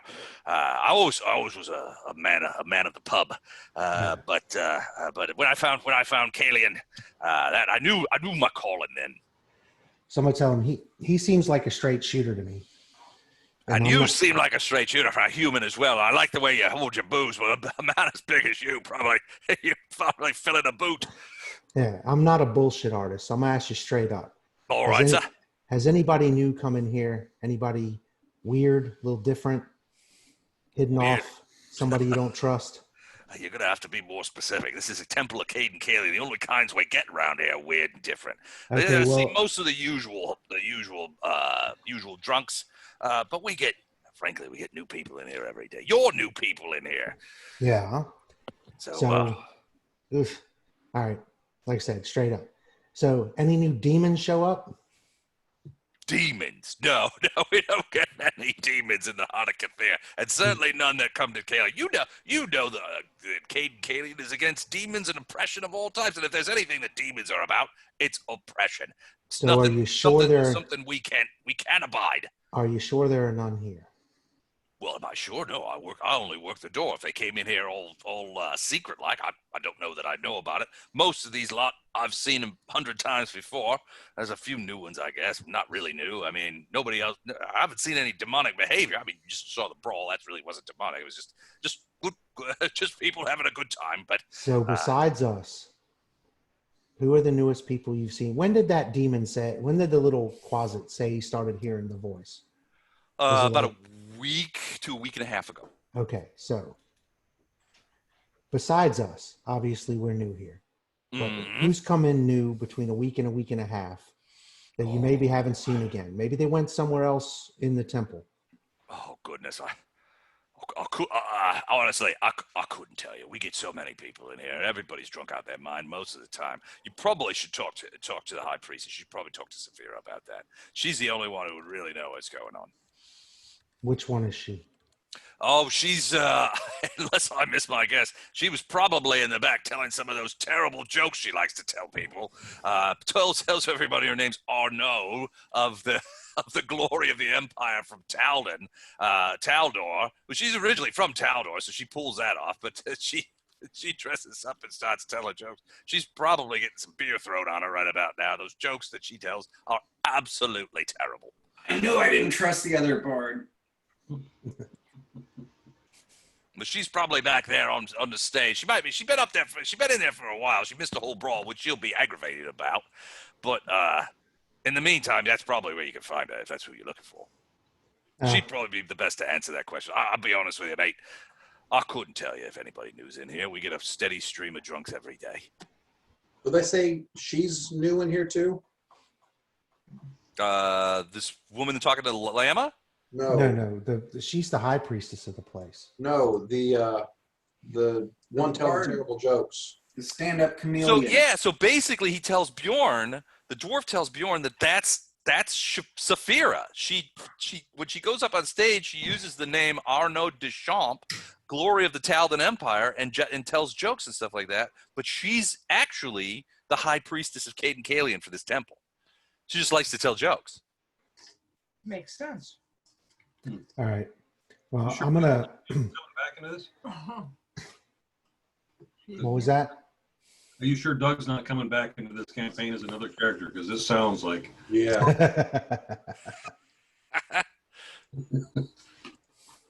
No, just regular characters. So, I'll clink one more glass with this dwarf and down it. Okay. Leave him 5 gold for a tip. Oh, you're a good lad. You're a good lad. You tell me, I'll take this tip. Thank you very much. And you make me a promise. You come back here, we drink again, and we do it right that time. What do you say? Count it on your calendar. All right, Bjorny, my man. My name is Vincent. Come looking for me. I'm always here. And come when you've got some free time. It'll be a good time, I guarantee you. And then once that is done, I'm going to move down here. Okay. Towards where he said that the bad stand-up comedian was. Okay, so moving around over there. So Lama, you've been talking with this woman, and you think that she is also what you would call an initiate. Basically, one of the clerics of this place is a cleric, but she has been regaling you with all of the great things about being in the having Cayden Cailean as your deity. You know, total freedom, hates oppression, fights every once in a while, drinks all the time. She's, you've already bought around for the house, so she's like, you're just exactly the kind of people we want in our crew. You should join us. What do you say? Amen. Are you in? Amen. She gives you a big hug and says, I knew you'd join us. Come on, let me buy you a drink. And she takes you over there, gets you a fresh mug, pulls it through. She's like, this is the good stuff. And she takes it from a different keg. But this is the good stuff. Don't tell the rabble. And pulls a whole thing of big frothy ale and hands it to you. Clinks the glasses and like, drink to the newest member of the Cayden Cailean clan, to you. And you hear some guys over there. It's like, we got a new one to do. What's going on? And, they're all throwing toasts and spilling beer on each other and that kind of stuff. So you now have a deity. We know where Lama's retiring to. Yeah, this is awesome. I didn't even know places like this existed. Thanks. Lama joins the Caileans. Now she's going to tell this gal. Her name's Vera, by the way. Vera, I'll come back for the details, but my friend Bjorn just wanted off, and he just slammed a lot of ale with that dwarf, so I'm going to go check on him. Okay. I need a constitution check from both of you. Because we've been drinking. Because you've been getting your drank on. Yeah, back. Hey, Les. Yeah. While you're doing that, I want to ask the guy that I arm wrestled. Uh-huh. I'm going to say, hey, do you know if there's any paladins of the faith around? Paladins of Cayden Cailean? I suppose it's possible. I've never heard of them, but sure, why not? Lama is loaded. So he doesn't know of any in this congregation.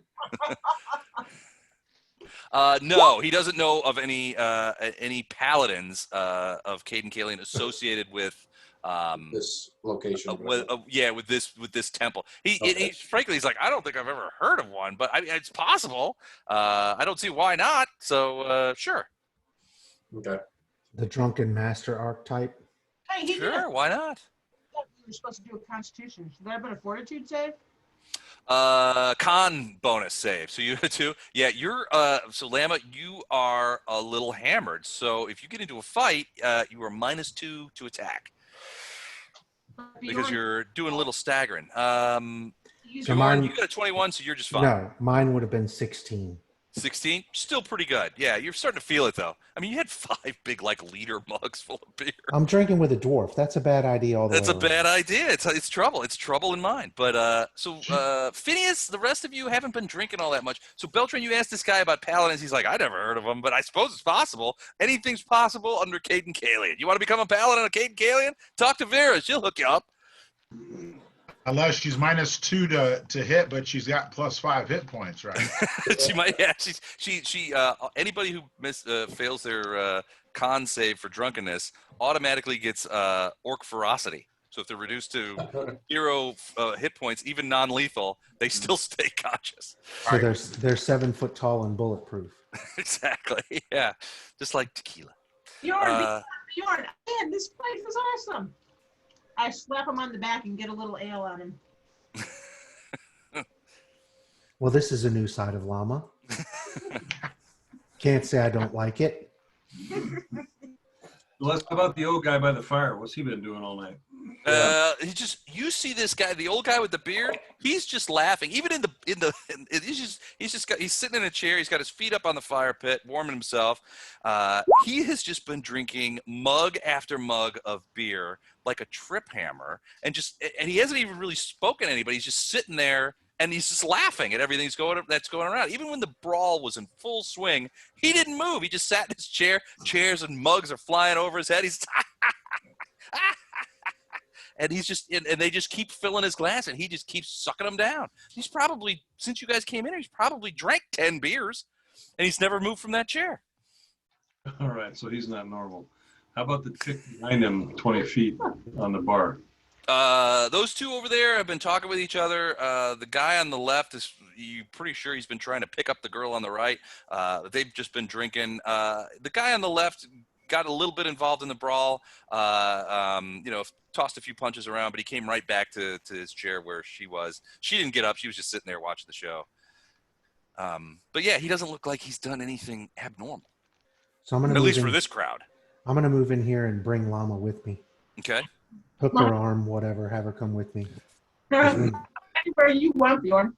About the time you get there, you see the woman on the stage. She's like, you guys have been a great audience. Thank you, good night. And everybody's like, yeah, you stink. Shut up, get off the stage. Yeah, they're, slopping things around. She's like, screw you, buddy. And she hops off the stage and comes down.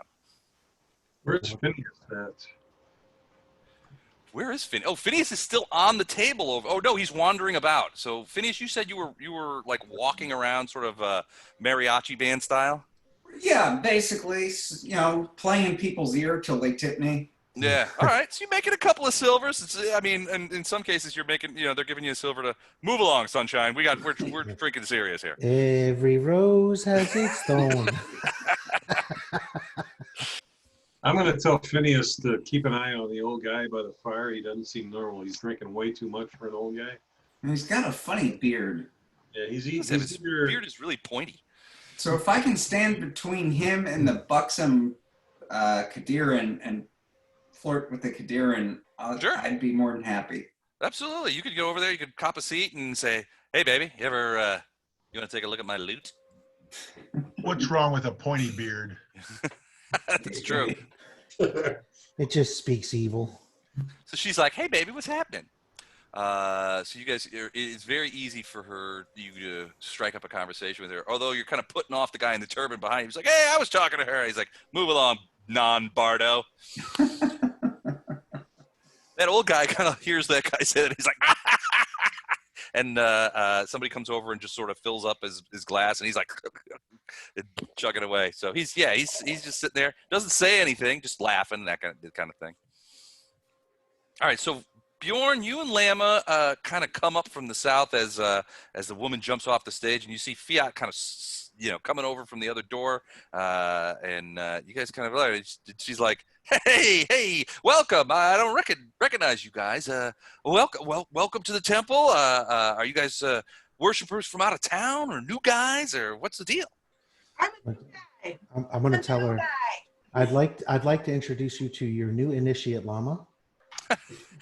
What do you say, Lama? Hi, I'm new here.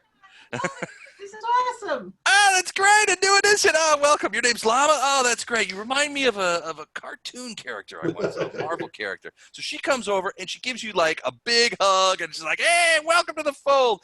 Can I buy you a drink? Let me buy you a drink. Let's go over there." He's like, I don't know. I'm going to get in trouble. I've had a lot of drinks. This is a great place. I mean, we don't get in trouble here. You don't have to worry about that. What is this guy, your dad or something? Come on. I'm going to try to get her attention while she's hugging Lama. Okay. And tell her that I need to speak to you. Is it a matter of importance? It is. I'm going to say serious. So, Fiat, what are you doing all this time? I'm just watching. I'm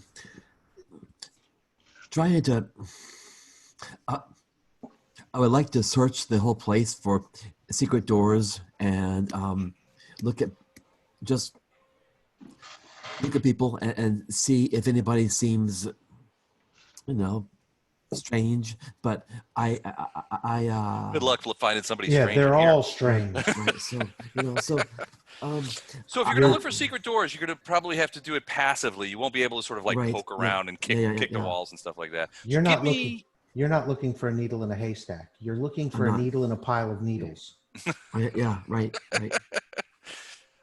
Tell me where you're looking. So just keep in mind though that give me a perception check and I'll tell you what. Sure. Yeah. Sure. Let's see. I've got. Yeah, good God. Nice. Okay. So first thing you could tell is he found the secret passages in the next building. So the first thing you would notice is that this room is sort of like tacked onto the pavilion. So all of those windows, and those are windows mostly that look like little doors. Those are windows leading to the outside. So you can see outside that, there's nothing happening there. Even this here where you're like, that guy standing by the door is guarding what he calls the keg room, but there's a window here. You look out that window and you can see there's like a 5-foot space and then a wall on the other side, like a wooden wall. Mm-hmm. So there's like maybe like a little anteroom or cove there, but you don't see any secret doors or anything.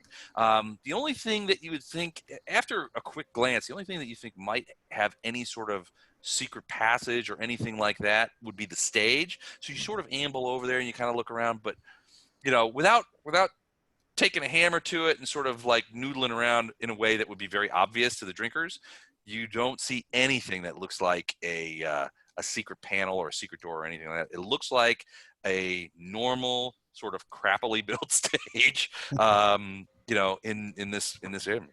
Gotcha. Okay, thank you. All right. I'm gonna just hang back, chill out, look around, keep my eyes open, and sip my ale. Okay. Unless there's something I go ahead. want to try. Okay. I wanted to cast Detect Magic. All right. And I want to scan this room for any illusion magic. Any illusion magic? Okay. don't get any in this What's the room. radius? What's the distance? 60 feet. And then if I don't get any, then I'm going to step to right here and scan this room. So 60 feet will get me pretty much the whole thing. So here's the thing about illusion magic. I don't know that Detect Magic works on it. Let me rephrase. Detect Magic works on illusion magic if the illusion magic is lower in caster level than the caster level of the Detect Magic guy. All right. So it's the same for invisibility, right? So you can't really detect invisibility with Detect Magic. An illusion you would get if you did detect magic, you would get, and took your time, you would get location, school, and that kind of thing. So that would be one way around it. But some illusions are designed to be specifically not detectable. So you wouldn't, illusion magic is meant like a major image, you wouldn't be able to tell unless you were meant a to fool higher the level. optical. It's meant to fool your eyes. Right. It's not necessarily stealth magic that fools magic. Like I said, Well, it's so just- I mean, because that's kind of a cheap way of like detecting illusions without interacting with them. So while this is going on, I would like to cast a message and open up communication with my whole party. okay, you could do that. Okay. You're the core. You're the core, though. What? You're the core of it. Okay, so here's the thing. You're the core, so people can only talk to you. They can't talk to each other. But I can pass what they say I want. Yeah. All right. Beltran, detect magic will not work on illusions. And you know how I know this? The existence of a detect illusion spell. Makes sense. So I'm looking at detect illusion. It is a 2nd level spell, sorcerer, wizard, bard, cone-shaped emanation, concentration, 1 minute per level. Basically works by detect magic, but works for illusions. I'm also going to say though that detect magic will work on illusions that are cast by a lower level caster, so in the same way as dispel magic works. So give me a D20 plus your caster level. Okay. Plus inspired competence.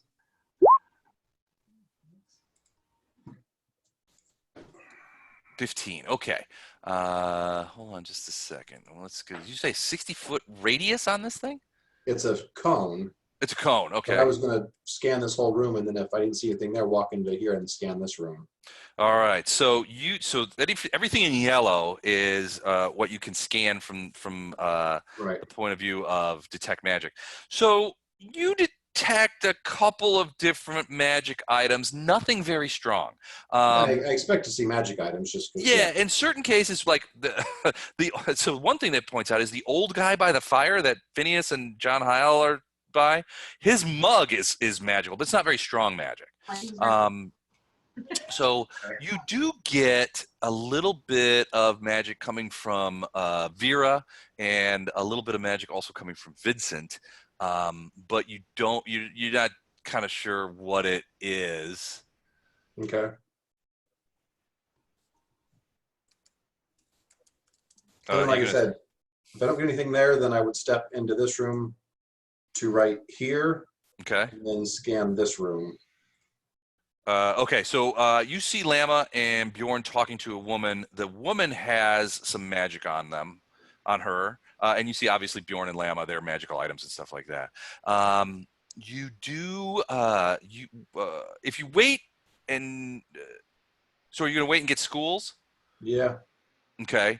On the woman that Lama and Bjorn are talking to, she has a variety of things that are magical about her. But if you go back in the other room, you were on Vera and the other guy. Both of those, they radiated some magic, but both of them radiated enchantment school.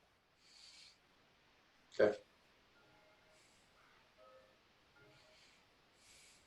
So Bjorn, the woman says, "Well, my name's Saphira. Come with me. If we're going to talk privately, come with me." And she takes off. Well, not takes off, but she sort of leads you through these doors back into the main room and kind of goes around here. And she ends up going in this room over here and waves you in with her. Right.